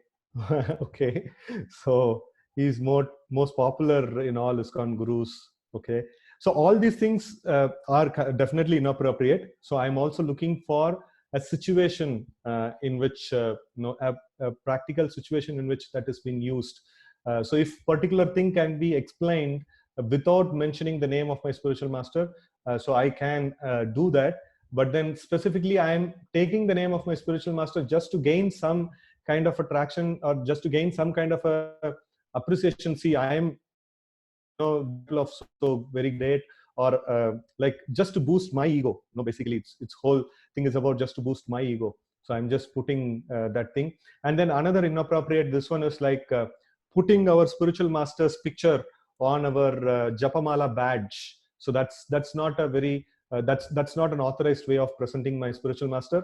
No, it's just showing to everybody, saying that, see, no, I am disciple of so and so. So that can probably create uh, like some kind of this one. So in ISKCON we don't do that. uh,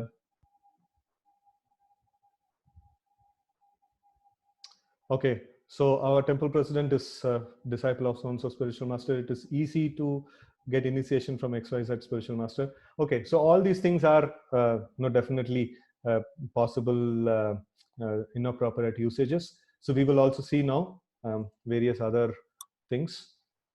um, So presenting ISKCON gurus. Disciples of ISKCON Diksha and Siksha gurus should not wear or publicly display t-shirts, posters, uh, bead bag buttons, athletic caps, etc., other than Srila Prabhupada's pictures. So this is like a worship etiquette, and it's a ISKCON law that one will not do this kind of a display of one's spiritual master, right? And then ISKCON temple residents may keep photograph of ISKCON Diksha and Siksha gurus privately in their ashram quarters, but are not to display them publicly on ISKCON premises.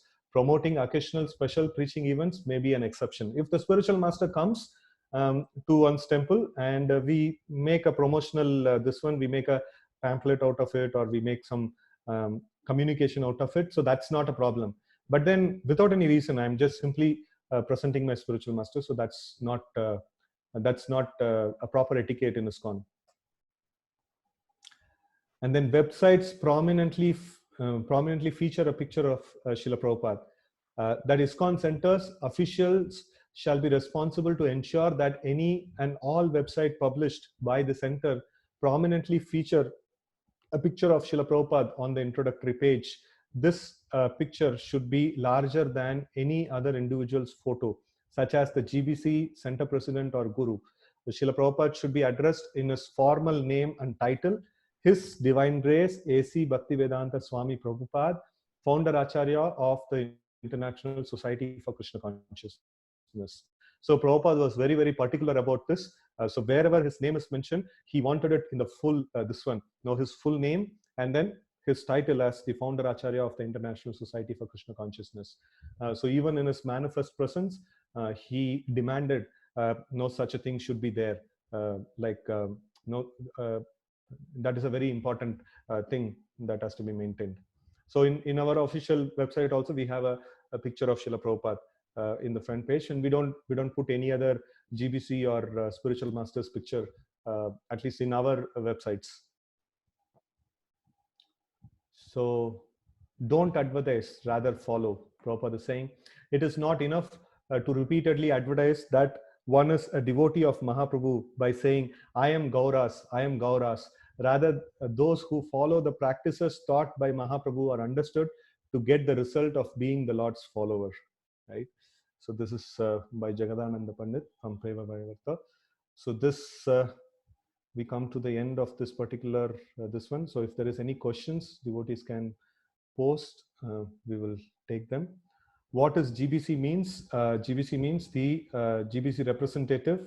A governing body commission is the this one of full form of GBC, and there is a particular representative for every area. Like for example, in our zone we have Banu Maharaj, His Holiness Banu Maharaj, His Holiness Jayapataka Maharaj. In this way, like few devotees are there who are responsible for the development of this particular zone. Like they are called as the GBCs of this area.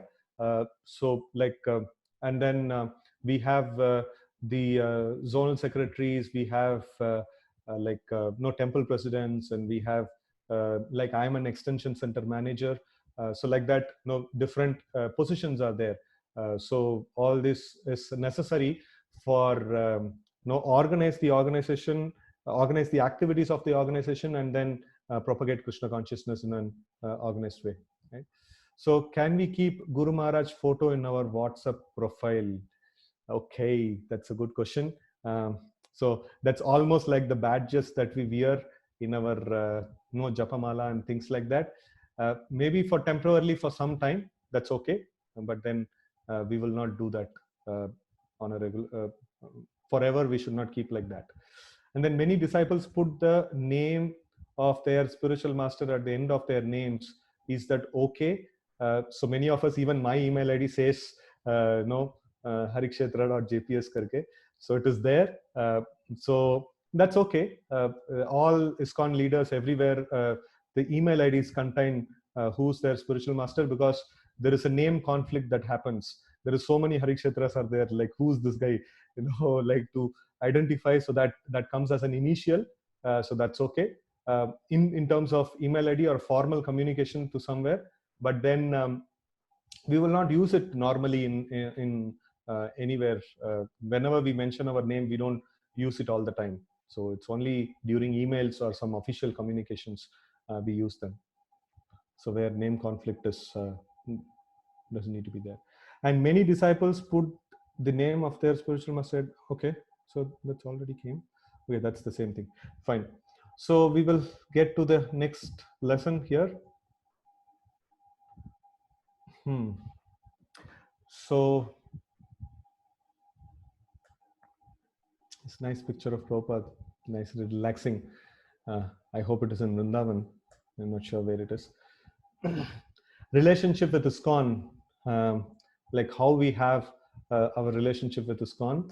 So this is a nice point. Discrimination, the definition of discrimination is the perceiving, noting, or making a distinction or difference between things. No, that's the discrimination. That's the definition of discrimination. And there is another definition. Discrimination is the prejudicial treatment of an individual based solely on their membership in a certain group or category. It invokes excluding or restricting members from one group from opportunities that are available for another group. So now um, this is like we can we can just try to put some things on the chat box regarding this particular aspect of how a devotee may be discriminated based on one's this one, what is it, so based on based on one's spiritual master, or based on one belonging to a group of disciples of same spiritual master. So what kind of discriminations can happen? So devotees can kindly put in the chat box.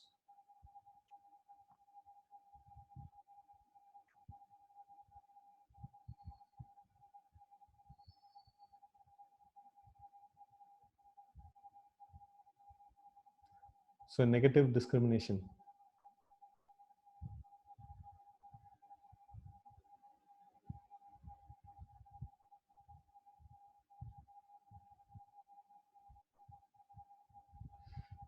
So question is not clear.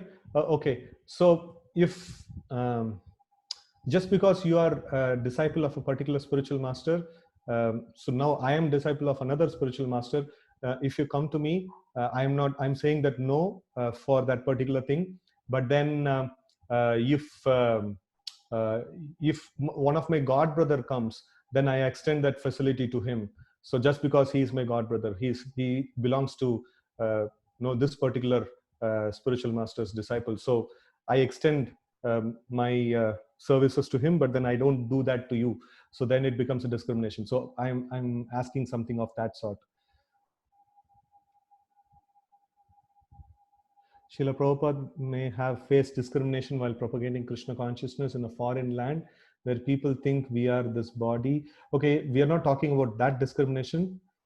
So Mallikarjun Prabhu is saying, don't give service, make them feel not important. Okay, that's a very nice point. So I will just give service to my god brothers. I will not uh, give to them. So the other group, and not sharing Mahaprasad with devotees who are not my god brothers. So that's also very nice, this one. Fortunately, never faced any discrimination till now. So I'm not asking about discrimination that has been faced. I'm just asking what all possible ways of discrimination that is possible. And uh, okay, giving more prasadam to god brother and friends, and uh, so they stop giving important services, don't allow them to lead any program. Okay, that's a nice thing. So who are my god brothers, I will make only them as the leaders, and I will not make others. So like in that way, uh, so we are supposed to discriminate or not. So we should not have a negative discrimination. What we are doing now, this exercise, is to understand, um, like based on a particular allegiance to a particular spiritual master, we should not be like discriminating on the general functions of the ISKCON or missionary activities. Now the missionary activities expands by the way of taking leadership at various levels, like Bhakti Viksha leader, like sector leader, and things like that. So I will not give any leadership positions to somebody who's not my god brother. So then that's a very, very clear negative discrimination, right? So that should not be done.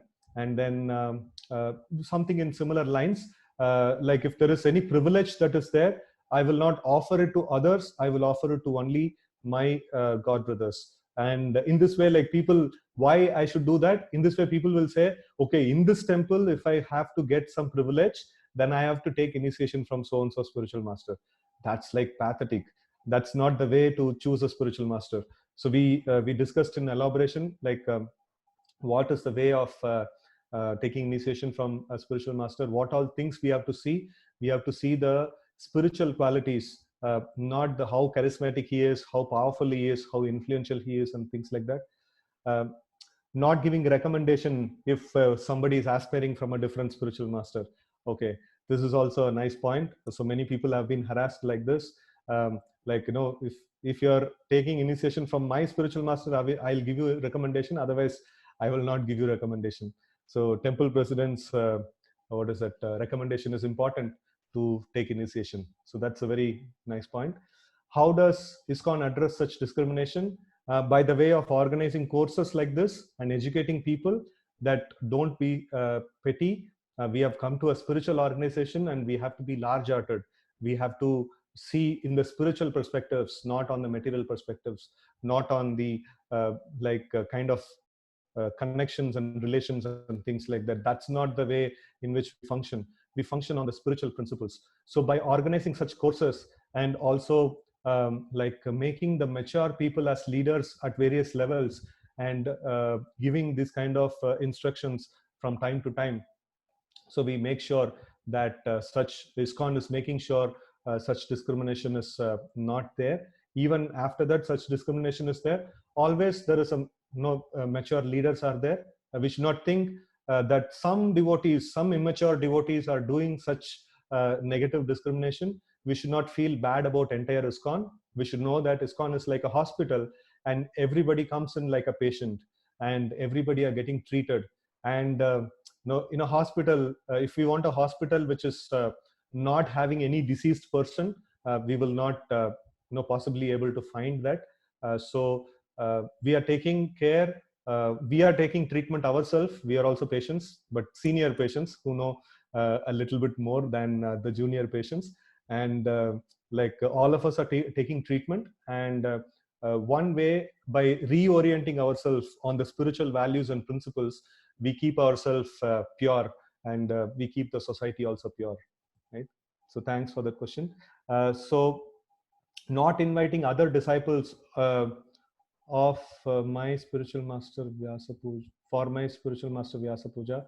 Okay, that is one. And then another aspect is not inviting any other spiritual master or any other disciples of some other spiritual master to one's temple or one's this one, to give classes and things like that, thinking that, oh, if this spiritual master comes, he will attract many devotees and then he will have his own disciples here, then it will be very difficult for me to manage. If all of us are my god brothers, then I will be able to manage everything easily. So that may be a managerial convenience, but that's a very poor thing. So if we are really spiritual organization, even taking initiation from many different spiritual masters, we will all stay united as one Bhakti Center, as one ISKCON Whitefield, or even in later point in time, you be a part of some other yatra, so some other temple. So you will give your 100% to that particular temple, and you will work hard for that particular temple, and then you will feel that my spiritual master will definitely be happy because I am serving a branch of ISKCON, which is a body of Prabhupada, and which my spiritual master is also serving. My spiritual master is serving ISKCON, and he wants me also to serve ISKCON. And irrespective of whom we have taken initiation from, all of us come together, and then we stay as one family, united, and serve happily together. That is a big challenge to Kali Yuga. Kali Yuga means it's an age of quarrel and hypocrisy, and here we are trying to establish a unity amongst different nations, different cultures, different languages, different spiritual masters. We are putting a platform of United Nations here, in fact. So it's a really very big thing that we are trying to do, right? And then a possible meeting with spiritual master is reserved only for disciples. So meeting with a spiritual master, if spiritual master has a little lesser time and then he wants to spend time with his disciples, definitely that choice is there, because he has directly that responsibility is there. But then if in other ways, like if he comes to the local center and other people are not allowed to meet him and things like that, that is not a very good thing. So everybody should get an opportunity, but we also should know, if there is a spiritual master has come and then he has got a limited time, we should give more opportunity for his disciples, because his disciples may get opportunity to meet him after a long time. So we will also be considerate, saying that, okay, fine, your spiritual master has come, please, you can go and take association, I will take care of other services. So that's a very good gesture that we can do in service of our fellow devotees, right? And then you're saying, so but devotees are doing all this, how to face it, Prabhuji? All those senior devotees who are doing all such discrimination had gone through all such courses, still they continue it. How to face and understand? Okay, definitely Ganesh Prabhu is not from our congregation. So I don't think in our congregation we have such discrimination is there. So we can have a mature discussion with senior devotees one to one, and also maybe you can discuss with me personally, like I can give you some tips on how to handle these things, right? So then ISKCON is a hospital where spiritual needs are being treated. Okay, so that's a comment, I think. So thank you. Give a good report to local temple about devotees aspiring from my spiritual master, while understate progress of devotees aspiring from other spiritual master. Okay, that's a very nice point. So if I'm leader of a particular zone or a particular area, and then I'm always talking high about the devotees, or my god brothers who are there under me, and then I'm not giving a very good report, even though other devotees are also doing wonderful service, but no, they are not being highlighted much. So this is also a negative discrimination. um, Thanks, Boo. That's a good point. Okay, so now at this point we will stop here, and then we will continue with our lesson, and we'll get back to again question answers or some discussions again. So all these things what we have discussed now, it's not to be done, right? So we should not think that all these things are supposed to be done. So this is all negative discrimination. This we should not do, right? Okay. So the Supreme Personality of Godhead said, "My dear sons of the King, I am very much pleased by the friendly relationship amongst you. All of you are engaged in one occupation, devotional service. I am so pleased with your mutual friendship that I wish all good fortune. Now you may ask a benediction of me." This is Srimad Bhagavatam 4:38. The Lord is speaking to the sons of King Prachini Barihi. So this is Prachatas, the sons of King Prachini Barihi. So they were performing tapasya underwater for 10,000 years. It's an amazing thing. If our Guinness Book of Records were there, they would have immediately taken a note. Oh, these guys are coming out of water after 10,000 years. They will ask questions. How did you manage to have your breath?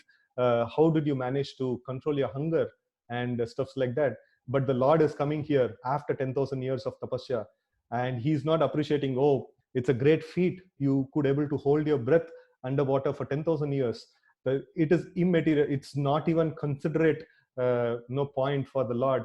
The Lord is telling, no, you people have maintained good friendship for such a long period of 10,000 years, and you have all engaged in one single occupation, that is devotional service unto the Supreme Lord. So the Lord is appreciating that aspect, and not the aspect of their physical expertise or any other aspects. So cooperation is definitely something which is appreciated by the Lord over and above everything else. So if devotees can stay cooperated, and in fact that is a direct expectation and instruction of Srila Prabhupada, that your love for me will be shown by how you cooperate amongst each other. So it is very, very important aspect that we stay cooperated, and beyond all these apparent differences that all of us may have. So we may come from different places, we may be speaking different languages, we may be having different spiritual masters, we may be having so many things different in our life, but one thing is sure, we all want to stay united, stay together, and whatever comes on the way of being united for this cause, we will reject it. At least personally, I have a good resolve on this thing. So whatever comes on the way of we staying united, even if it means that something I have to lose, so I'll be ready to lose. So that's the whole point of this aspect of being together. So as we had discussed in the past slide, so this inappropriate discriminations, if we have, So we will form small pieces of ISKCON, and small groups that will become very powerful, and then they will break away, and then we will not be able to fulfill the desire of our previous acharyas to establish a worldwide preaching movement. So then if groups forms, then what happens is the fight and differences of opinions start amongst the groups, and that kills the whole missionary spirit, right? So that's the main thing. At any cost we cannot lose the missionary spirit to spread this Krishna consciousness all around the world.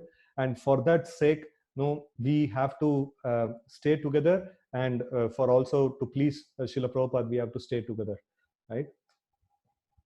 So here is a role play that is there, so I'm just reading it. Way of dealing and maintaining cooperative relationship with all ISKCON Vaishnavas without inappropriate discrimination on the basis of one's Diksha Guru.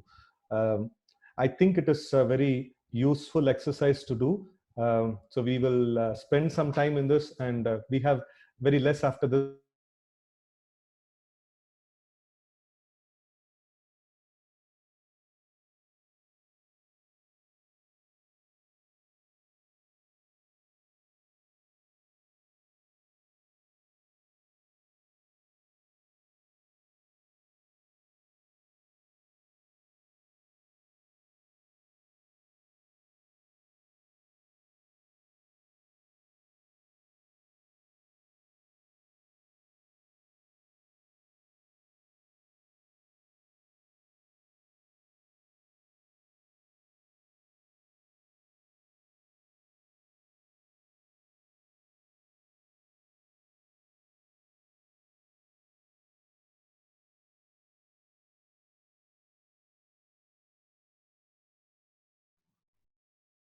Hare Krishna, Prabhuji.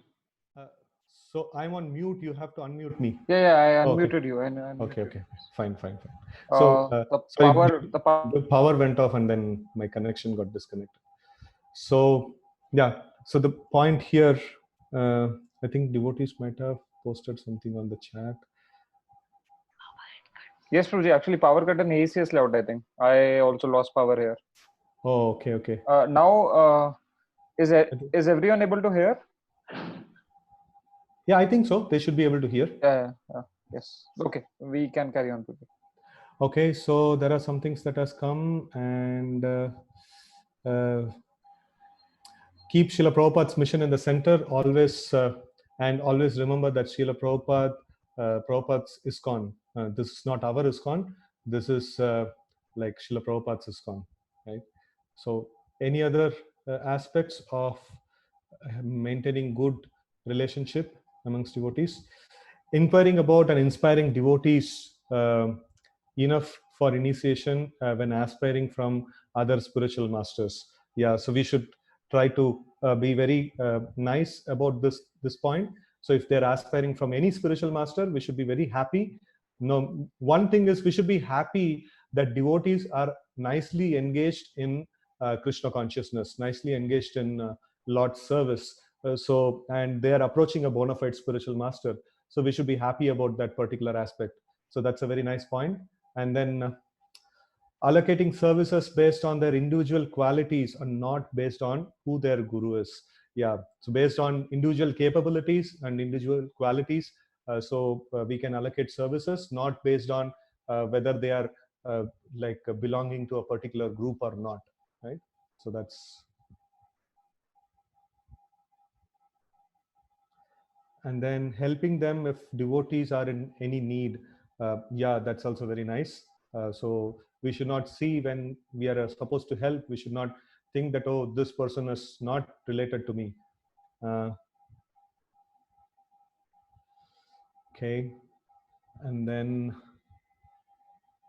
it's in our own interest if we grow together and mature together and serve together as a whole. That's very nice. And Srila Rupa Goswami has described the symptoms of intimate relationship in this way: Dadati prati grinati guhyamakyati prachati bhunkte bhojayate chaiva sadvida priti lakshanam. So this is very nice. So we should invite all various devotees to our home. We should go to every devotee's home, and in this way, like in community, more we have more connections with all the devotees, that's very nice.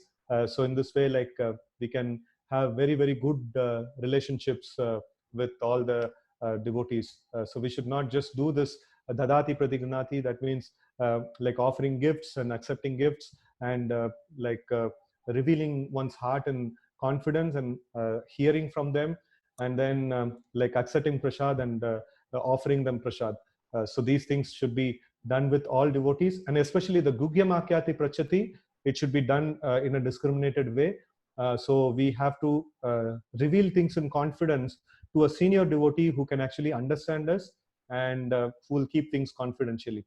So we cannot just go to everyone and anyone and reveal things in confidence. So that's not advised. But other things we should do it. We should try to do it with like with considerate. This one we should try to do it with other devotees.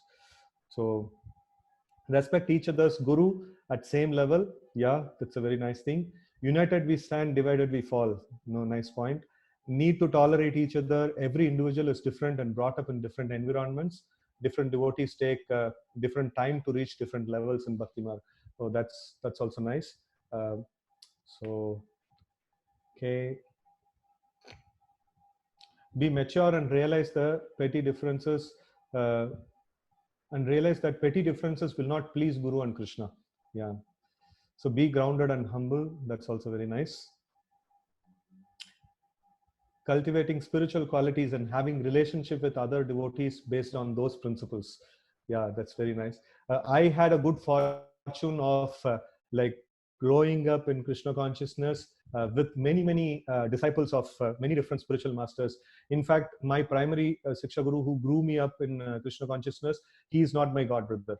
So, but then I was sharing with you all yesterday that one statement that he made was really very deep and very touching to me. So I had prepared you, and I had trained you in many different ways. But then like I know I know that if I tell you that you take initiation from so and so spiritual master, definitely you will do that. I have complete confidence in you. But then this is your choice. No, I should allow you to take this choice. And then the ashram and the spiritual master was never forced upon me. No, it was my personal choice. And no, I felt so nice to be under his shelter and under his care. So like no, he used to recount a particular incident in his life. So he was there in a temple called Ottawa in the west, and then there was one devotee, and he was like he was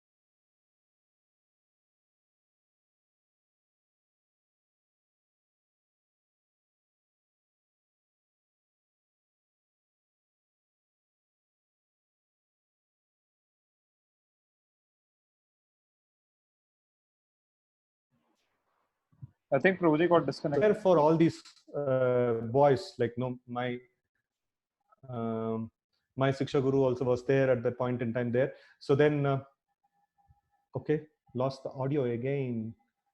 No, you were disconnected in between for some time. Now it's fine. Could you repeat the point you were making? Yeah, so I was telling about my senior, who was there in the temple called Ottawa in the west. And then there was one devotee by name Shankar Prabhu, who's a disciple of Srila Prabhupada. He would take care of the center, like personally cleansing the temple and doing everything. Not many volunteers were there, but then so these devotees, like my senior, my Siksha Guru also, like he was there at the point in there. And then he was working there for temporary period of time, and he was telling that this proper disciple knew very well that these devotees are going to stay only for a brief period of time here. But then he never dealt with them like that. He always used to take care of them so nicely. He taught them so many wonderful Vaishnava principles and everything, not thinking that I'm investing so much time on them and they will just go off from this place. So no, he never had such a kind of an attitude. So what is the benefit? I'm investing time on them. What is the benefit for my center? So he could have thought in that way, but then he never thought in that way. So that something which was very touching for him. So in the same way, like that same thing was passed on to me. Like I also felt he, like whoever is there in front of me, No, we should just simply try to serve them and not think what is the benefit I'm going to get from them in the later point in time. So that makes us so very light and so very happy. Like Vaishnavas are there in front of me, and I just simply have to serve them. So not based on any other discrimination that we need to have in this regard, right? So a lot of things have come in. I just lost track. So need to tolerate each other, that's all finished. Non deviates us from the spiritual path. So everyone Vidya Vinaya Sampanne, okay. Then after that, we had, though we have different spiritual master, ultimately we must please Srila Prabhupada and Krishna. We should also know that we are disciples of Srila Prabhupada also. In one sense, we have Siksha relationship with Srila Prabhupada. So in that platform, all of us are God brothers and God sisters. So we have one family in that way, right? So we are all followers of Srila Prabhupada. So in that way, we are united. Respect little independence given by Krishna to everyone. Help in their service with single focus of pleasing Krishna and Srila Prabhupada. Yeah, by keeping Krishna and Srila Prabhupada in the center, we will be able to keep the society united. That's a very nice point. Engage in temple service as a team, such as cooking, cleaning in cooperative spirit, and building good relationships, helping and encouraging each other's in service. That's nice. And then hear about glories about other spiritual master with equal attention to unite Srila Prabhupada's vision in all different ways, like Varnashrama and Goseva, Gurukul, and community building. It's very nice. So in this matter, as we are saying that we also have to identify ourselves as disciples of Srila Prabhupada in the way of Siksha relationship. So at the same time, we should, I personally encourage devotees to have their own God brothers, God sisters association, where they can come together and discuss about the values and principles of their spiritual master, and then how he is very nicely serving Srila Prabhupada and ISKCON, and also how, as we disciples, how we can contribute to the local center that we are connected to. So in this way, we can have our own sangha also. It is not that the God brothers should never meet together. So that is also there. That's also another vitamin that is required. So we should meet and discuss about our spiritual master, and at the same time we should cooperate also, right? So hear about the glories of other spiritual master, equal attention. Okay, that's done. Following this mood, Majjanmana phalam idam madhu kaitabare. Okay, so if you can give meaning of that, it will be nice too. Like I have not heard this meaning often, or I might have heard about that and not remembering. Going to yatras, yeah. So going to yatras specifically, we give prominence to our the community yatra, and then we also have the respect for the individual spiritual masters yatra and things like that. So we should also have to come together as a community, as a local community. So in that way, we can bind ourselves more, our relationship. So we are staying together in the local place. So we should also have some group activity amongst us as we are meeting all the God brothers and God sisters, right? So then every small effort counts. So should not discriminate against any seva, respect for each and every devotee, whether he or she is new or old. That's nice. Then following the principles of forgiveness and benefit of doubt, helping enhance the service of other devotees, rather putting ourselves first. That's a nice thing. So, okay, so we will stop here this particular discussion. We will continue a little bit, and then we'll get back again to this. So thanks a lot for your wonderful contributions.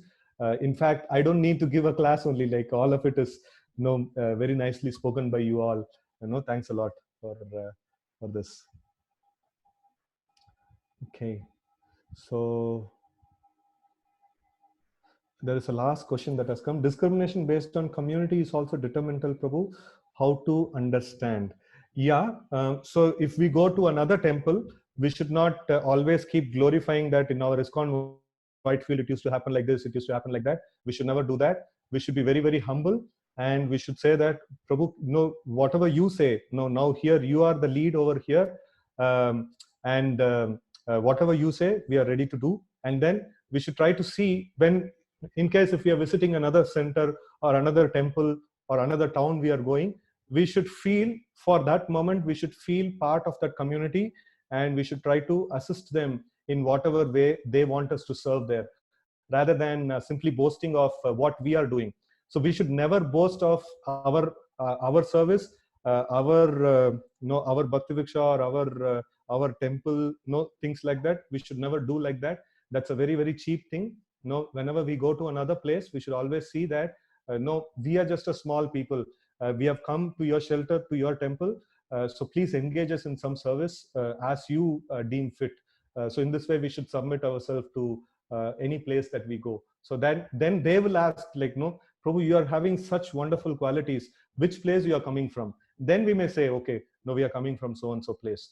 But then simply if we just go and say, okay, in our ISKCON Whitefield, it used to happen like this, it used to happen like that, then they will say, okay, no, this center must be really very pathetic center. They have just trained people how to be proud. No, that's all they have trained these people. So no, we should not be like that. We should set a good example by showing humility and willingness to render service. No, that's how we should. That should be our identity in front of other places, right? So community-based discrimination is like this.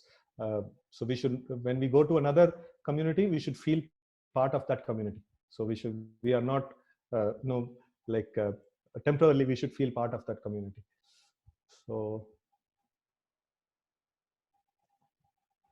okay, Chaitanya Mahaprabhu himself wanted our cooperation. He is God, Krishna, and therefore cooperation is very important thing.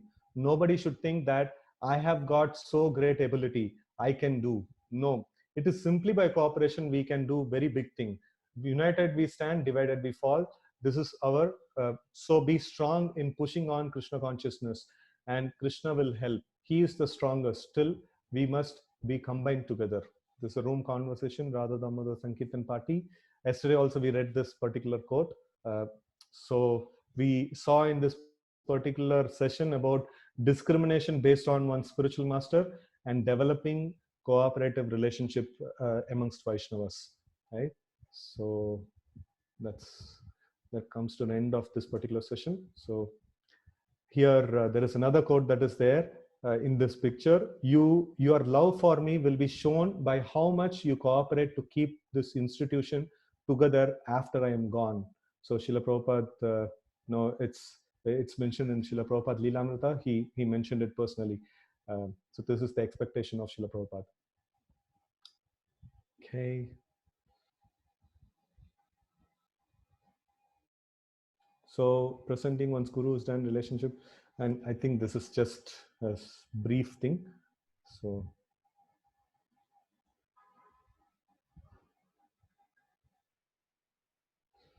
we will have, technically the course has come to an end, and then we will just have a basic this one about whatever we have seen till now, right? So this is course roundup. So we have have the objectives of this course, which is mentioned in the page number 7. So I will just reiterate page number 7 of your course book. So we started off with that, and we will read that again. Srila Prabhupada as the preeminent Siksha Guru, allegiance to ISKCON and Parampara, respect for multiple authorities and senior Vaishnavas. So considerate selection of Guru, faith in Guru's instructions, commitment to vows and Srila Prabhupada's mission, exemplary sadhana, conduct and balanced lifestyle, inquiry, humility and service, favorable association, inclusivity and cooperation, cultivation and propagation of holy name, in a united way. So this is the broad goals of this particular presentation. Thanks for the GBC members and the people who have developed this course. They have gone into great detail, and they have given a lot of material for the teachers also to present this particular course. So, and also it gives a very nice feeling that we are all united. We are all one entity, and then we are trying to achieve something really very great. no, we are trying to work towards the mission of the Supreme Personality of Godhead Himself. And no, it's a great privilege, that, and it's a very, very amazing goal that we are trying to work towards, at least in the local. So whatever our local GBC has given, the direction, that is to make Bangalore a Krishna conscious city. It is an all inclusive a goal that has been given to us, and we are all trying to work towards the direction. And I'm feeling very happy and fortunate to be in a community which is very cooperative. In fact, in our center we have disciples from at least 12 to 14 spiritual masters.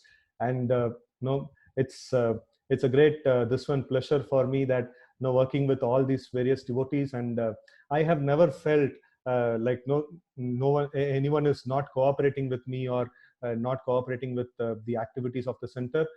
And I hope the same is there with all the devotees. So if there is any other feeling that is there, so I will try to work hard to get all these principles what we have discussed in action, right? So thanks a lot for this. And regarding the assessment submission, so as we had communicated, you have to write it in a doc file, and then you should mail it before the next Sunday, that is 10th of May. And if you actually diligently work, in even just 1 day, 2 days is sufficient. Don't keep it for the last minute. Generally, the work that is done in the last minute, the quality fails a lot.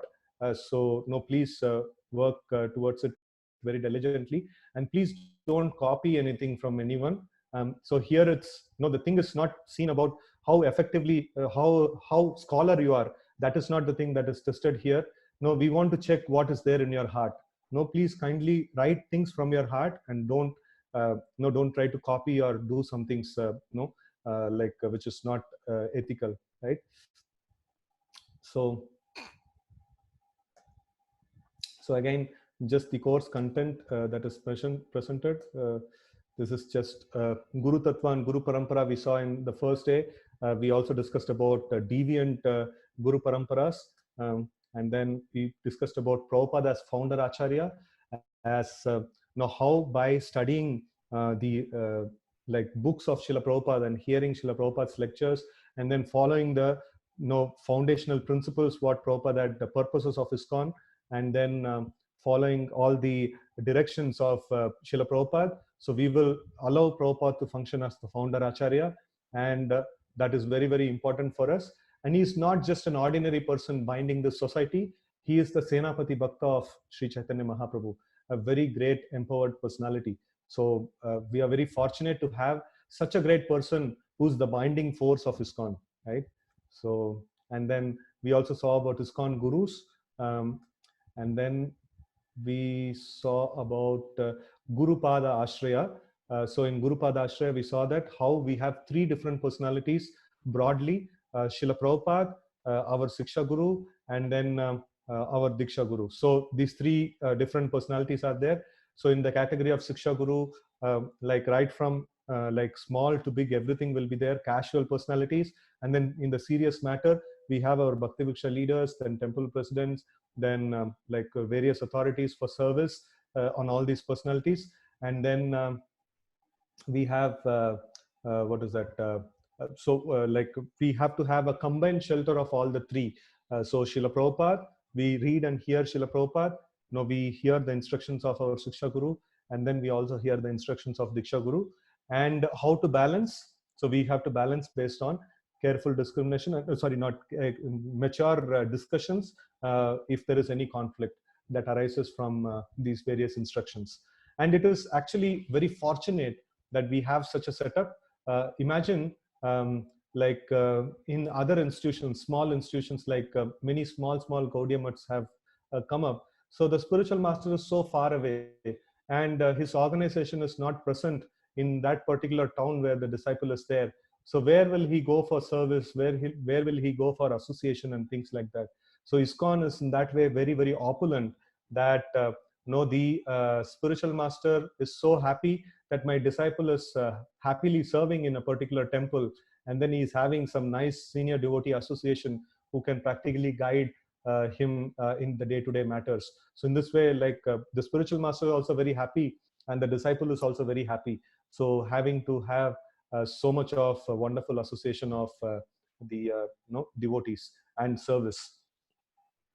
And selection of guru, so we discussed extensively, not based on the material calculation on how the spiritual master, how beautiful he looks, or how nicely he sings, or how nicely he speaks, or how nicely he tells stories. So not that. Or if I take initiation from so and so spiritual master, I will have an upper say in particular things for political reasons. So that is not the reason for which we should take spiritual master. We should take spiritual master for the purpose of spiritual purposes. How nicely he is executing Srila Prabhupada's instructions. How nicely 24 hours a day he is fully engaged in Krishna's service. And then, like in this way, like spiritual aspects should be seen for selecting the spiritual master. And scripture says, Shrotriyam Brahmanishtam. So, like he should have properly heard from the Guru Parampara, and he should have absolute faith or in the Supreme Lord. And then we also saw that how nicely he controls his senses, vacha veham, manasa krodha veham. So in that way, like various aspects we saw. So I would urge devotees to go back and read the entire book nicely. So the book is fully composed of various quotations of Srila Prabhupada and ISKCON law. So it will help you a lot in understanding these things. And then we saw about initiation vows, the 4 regulative principles, and chanting 16 rounds. So, and willingness to hear and willingness to do the daily sadhana program. So, and the willingness to render service. These things are very much important for initiation. And then we saw Guru Puja, like morning also we had a brief about it, so I'll not go around on that again. So Guru Seva, specifically we highlighted the service to the spiritual master, or the elements of service to the spiritual master, and elements of service to the mission or service that is given by the local authorities. So the elements are the same, like book distribution and prasadam distribution and study of scriptures, chanting of the holy name. So in this way, like all these things are the same. So only sometimes there may be some conflict in which of these things are given preference. So that again we should maturely discuss and sort out those aspects. And then Guru Vapu and Vani Seva, that we discussed today. So Vapu Seva, whenever we get an opportunity, we should try to grab the opportunity. But then Vani Seva is more important because of its accessibility at any point in time, and because of its eternal nature. All the time it can remain with us. And then we also saw about Guru Tyaga, in what scenarios we can reject. So if the spiritual master takes on to abominable activities and then goes off track, so no, a spiritual master is liable to be rejected.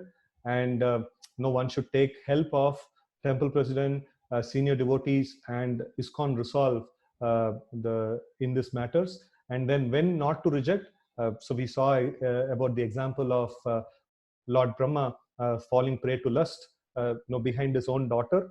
But then he very quickly rectified. So falling down is not a great thing in this world. Every single person falls down. But then how quickly he gets back to his position, that's something which is very appreciated in the scriptures, right? So then presenting one's guru, we saw that we should not advertise about him unnecessarily. When asked for, we will present. And then relationship within ISKCON, like how we should cooperatively stay and practice this Krishna consciousness, right? So that's the this one. That's the thing that we discussed.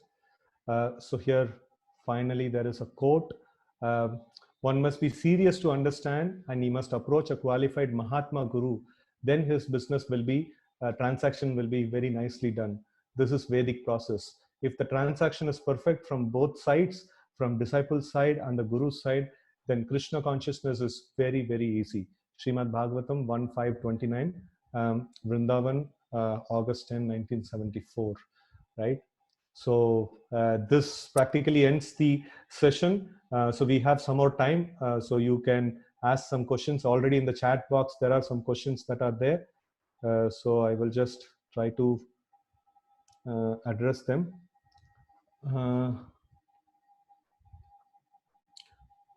Okay, should we type the answers and submit it? Yes, no, in a doc file, Word doc file, we should submit. Okay, so please share some more light on Ritvik letter from His Holiness Tamal Krishna Goswami Maharaj, letters as reference. Okay, all these letters I will send, I will compile into one file and I'll send it across in the WhatsApp group. So I don't know if you want to know anything specific about Ritvik, I can address.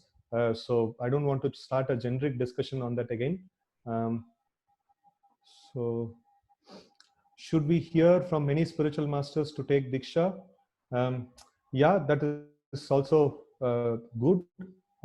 If we don't have any clear any clear indication of whom we should take initiation from, then we may. Is there any rule on the number of rounds of Kantimala one should wear? So generally the rule is 3 rounds. In many temples, 1 round, 2 round, not initiated devotees 2 rounds and things like that. But that is just a temple's convenience. So generally devotees are advised to wear 3 rounds. So that's what I would recommend to all the devotees. So like it is not that like still many devotees wear 2 rounds, 1 round and all. So I would recommend all devotees for wearing 3 rounds of Kantimala, whether they are initiated or not. So that's my recommendation. And then there is no specific thing from the scriptures. For your information, Bhakti Siddhanta Saraswati Thakur was wearing six rounds of Kantimala, and like many devotees, like they had their this one. So I would prefer 3 rounds of Kantimala. That's something. This one. So then. Not clear what shelter means. So shelter means a period in which I have gone and told the spiritual master, I would like to take initiation from you, my Lord, but then I I want to practically see accepting you in this position. And then the spiritual master knows that he wants to take initiation from me, and the disciple knows that he wants to take initiation from that personality, and they've already started that relationship in that way. So but it is in this one of testing period, wherein like once that testing period is what is that little fine tuned, then the actual relationship happens. So appropriate and inappropriate subject on which to seek advice from guru, shastric references, like as one reference from Bhakti Siddhanta Saraswati Thakur's life, I had mentioned how a lady disciple wanted wanted an personal time with her spiritual master, and then Bhakti Siddhanta Saraswati Thakur told, "No, I cannot meet personally with you." So that is this one, and so many other instances are there. So Sri Chaitanya Mahaprabhu's followers, there are many Matajis who were there, but then they were never they would never come in close association of Chaitanya Mahaprabhu, but they had a very strong connection with Sri Chaitanya Mahaprabhu by the way of hearing from them. So hearing from Sri Chaitanya Mahaprabhu, and yeah, there can be many more. Immediately, it is not coming to my head. So, and then Kantimala, 3 rounds of Kantimala, even if you're not initiated or taken shelter from spiritual master. Yes, that's what was advised to me, and from day one, I have been wearing 3 rounds of Kantimala. So I also recommend the same for others. So we should not be expressive about our spiritual master, hide him, but shouldn't we glorify exalted Vaishnavas like our respective spiritual masters and Srila Prabhupada? How to resolve this conflict? Yeah, so we should definitely do. So, like here, the whole point is about we are living in a community of devotees, and then exclusively I am glorifying only about my spiritual master, so then it is not a very good this one. So I'm just giving some exclusive focus on one personality. So you just imagine, this is why we made that discussion about like people having same color card, like they all gather together in a particular group, and then what will be the this one of others, what will be the, so you one may say, okay, fine, a pure devotee is glorified, they should be happy about it. So we should also understand we are not living in an association of all pure devotees. So all of us have their own contamination and things like that. So it may be seen that, okay, you are glorifying only your spiritual master. So no, what do you feel about yourself? So it may come into that kind of this one also. We should see in an appropriate way.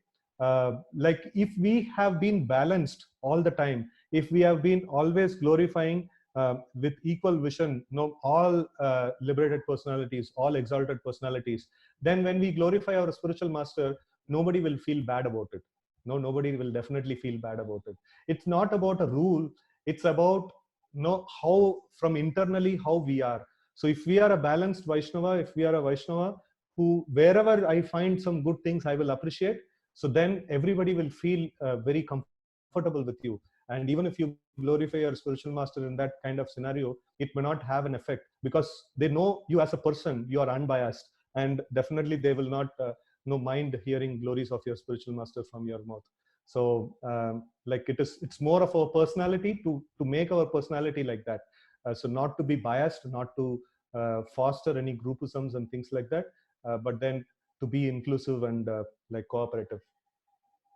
So attitude towards guru, god brother and god sister, um gurus, god brothers and god sisters. So I mentioned about Tamal Krishna Maharaj being served from like that is one reference I mentioned. Another reference is whenever Sri Chaitanya Mahaprabhu met some devotees who were god brothers of his spiritual master, he would treat them exactly like his spiritual master. So once Mahaprabhu was going to Vrindavan. At that time he met one Brahmana, Sanodia Brahmana, it is mentioned.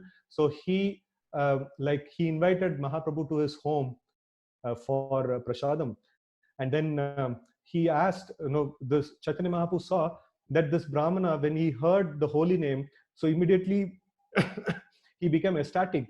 So then he asked this Brahmana, how are you getting such ecstatic symptoms? Why are you so ecstatic hearing the holy name? So then that Brahmana says, see, once Madhavendra Puri had come here, and then I had the good fortune to serve prasadam to him.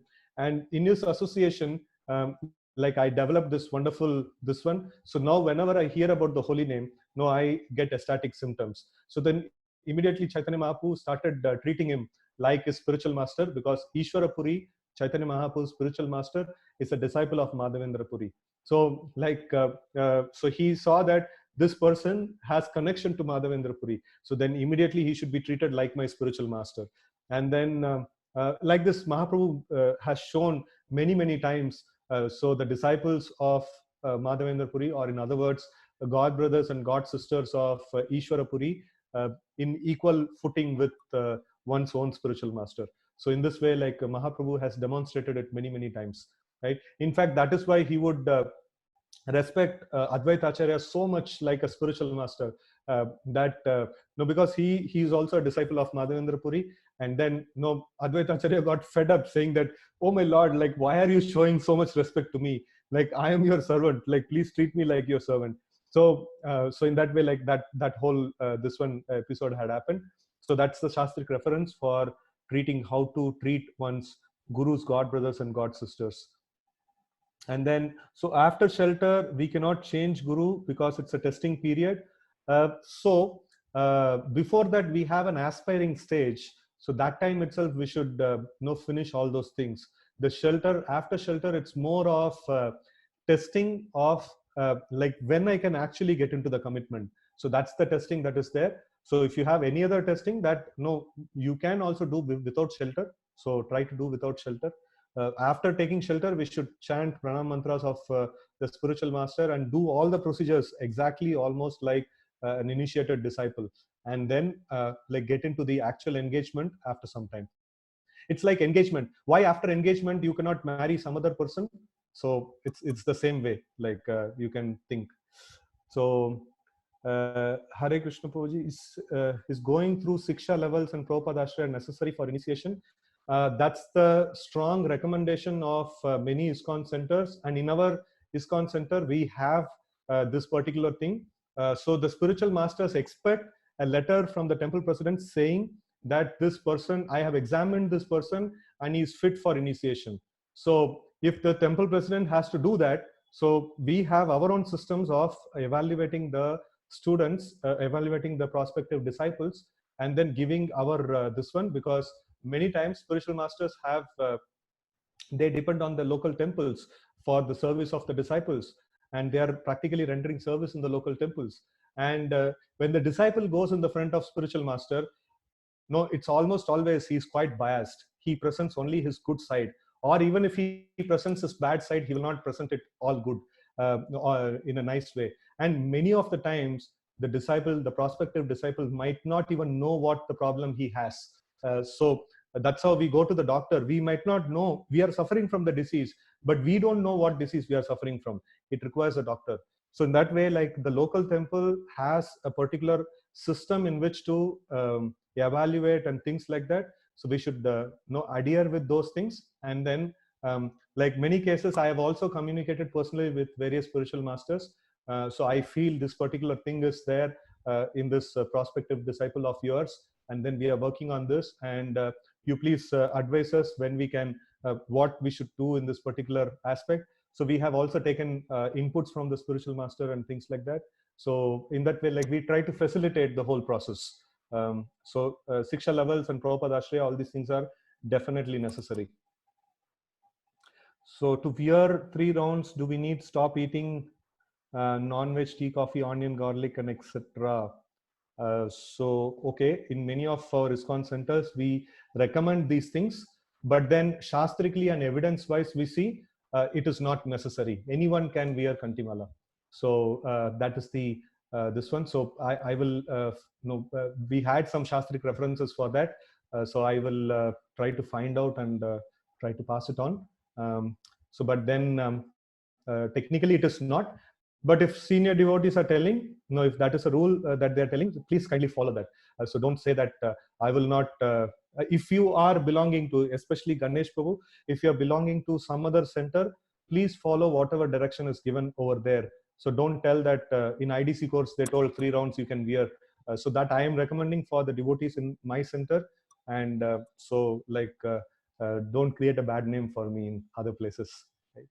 So can we hear more lectures from other spiritual master than our spiritual master? There is no harm. So anytime we can. So we should also see that this one, once hearing from Srila Prabhupada, one spiritual master, is his main food. And then other things are like pickles and other aspects. So we should also know about that. We should not overdose those things. If a sheltered disciple comes in connection with local authority, what procedure he should follow? So one-on-one, we can actually discuss about it, how much you have already completed in other temples or other yatras, and then what you can follow at this point in time. So what are other aspects we need to take care of so as to get recommendation from temple for initiation? So basically the temple president should feel that you are fit enough to take initiation. So procedure wise, if you see, yeah, these are the procedures IDC you should finish. And then another thing we are going to introduce shortly, there will be a seminar on Harinam Chintamani. So Harinam Chintamani is all about the 10 offenses and to the holy name, and how to effectively avoid these 10 offenses. Very amazingly, Bhaktivinoda Thakur writes, this is a very sweet discussion between Sri Chaitanya Mahaprabhu and Haridas Thakur, very nicely elaborated by Bhaktivinoda Thakur in his book named Harinam Chintamani. So we will have a seminar on Harinam Chintamani, and that will be made mandatory for everyone going for initiation, at least from our center. So that's one procedure. So procedurally, these are the things that are there, and then Siksha level progression. So so procedurally only this much, and after that, the temple president should feel that you are fit to take initiation. So then the recommendation can be given. Okay, so I think, what is the time now? Okay, so we are over time also.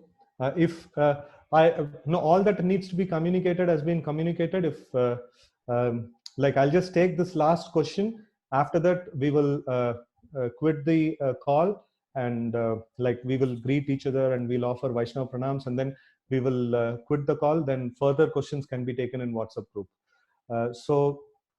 Uh, okay, so it's not a question, it's just an appreciation. Okay, thanks a lot. Thanks a lot.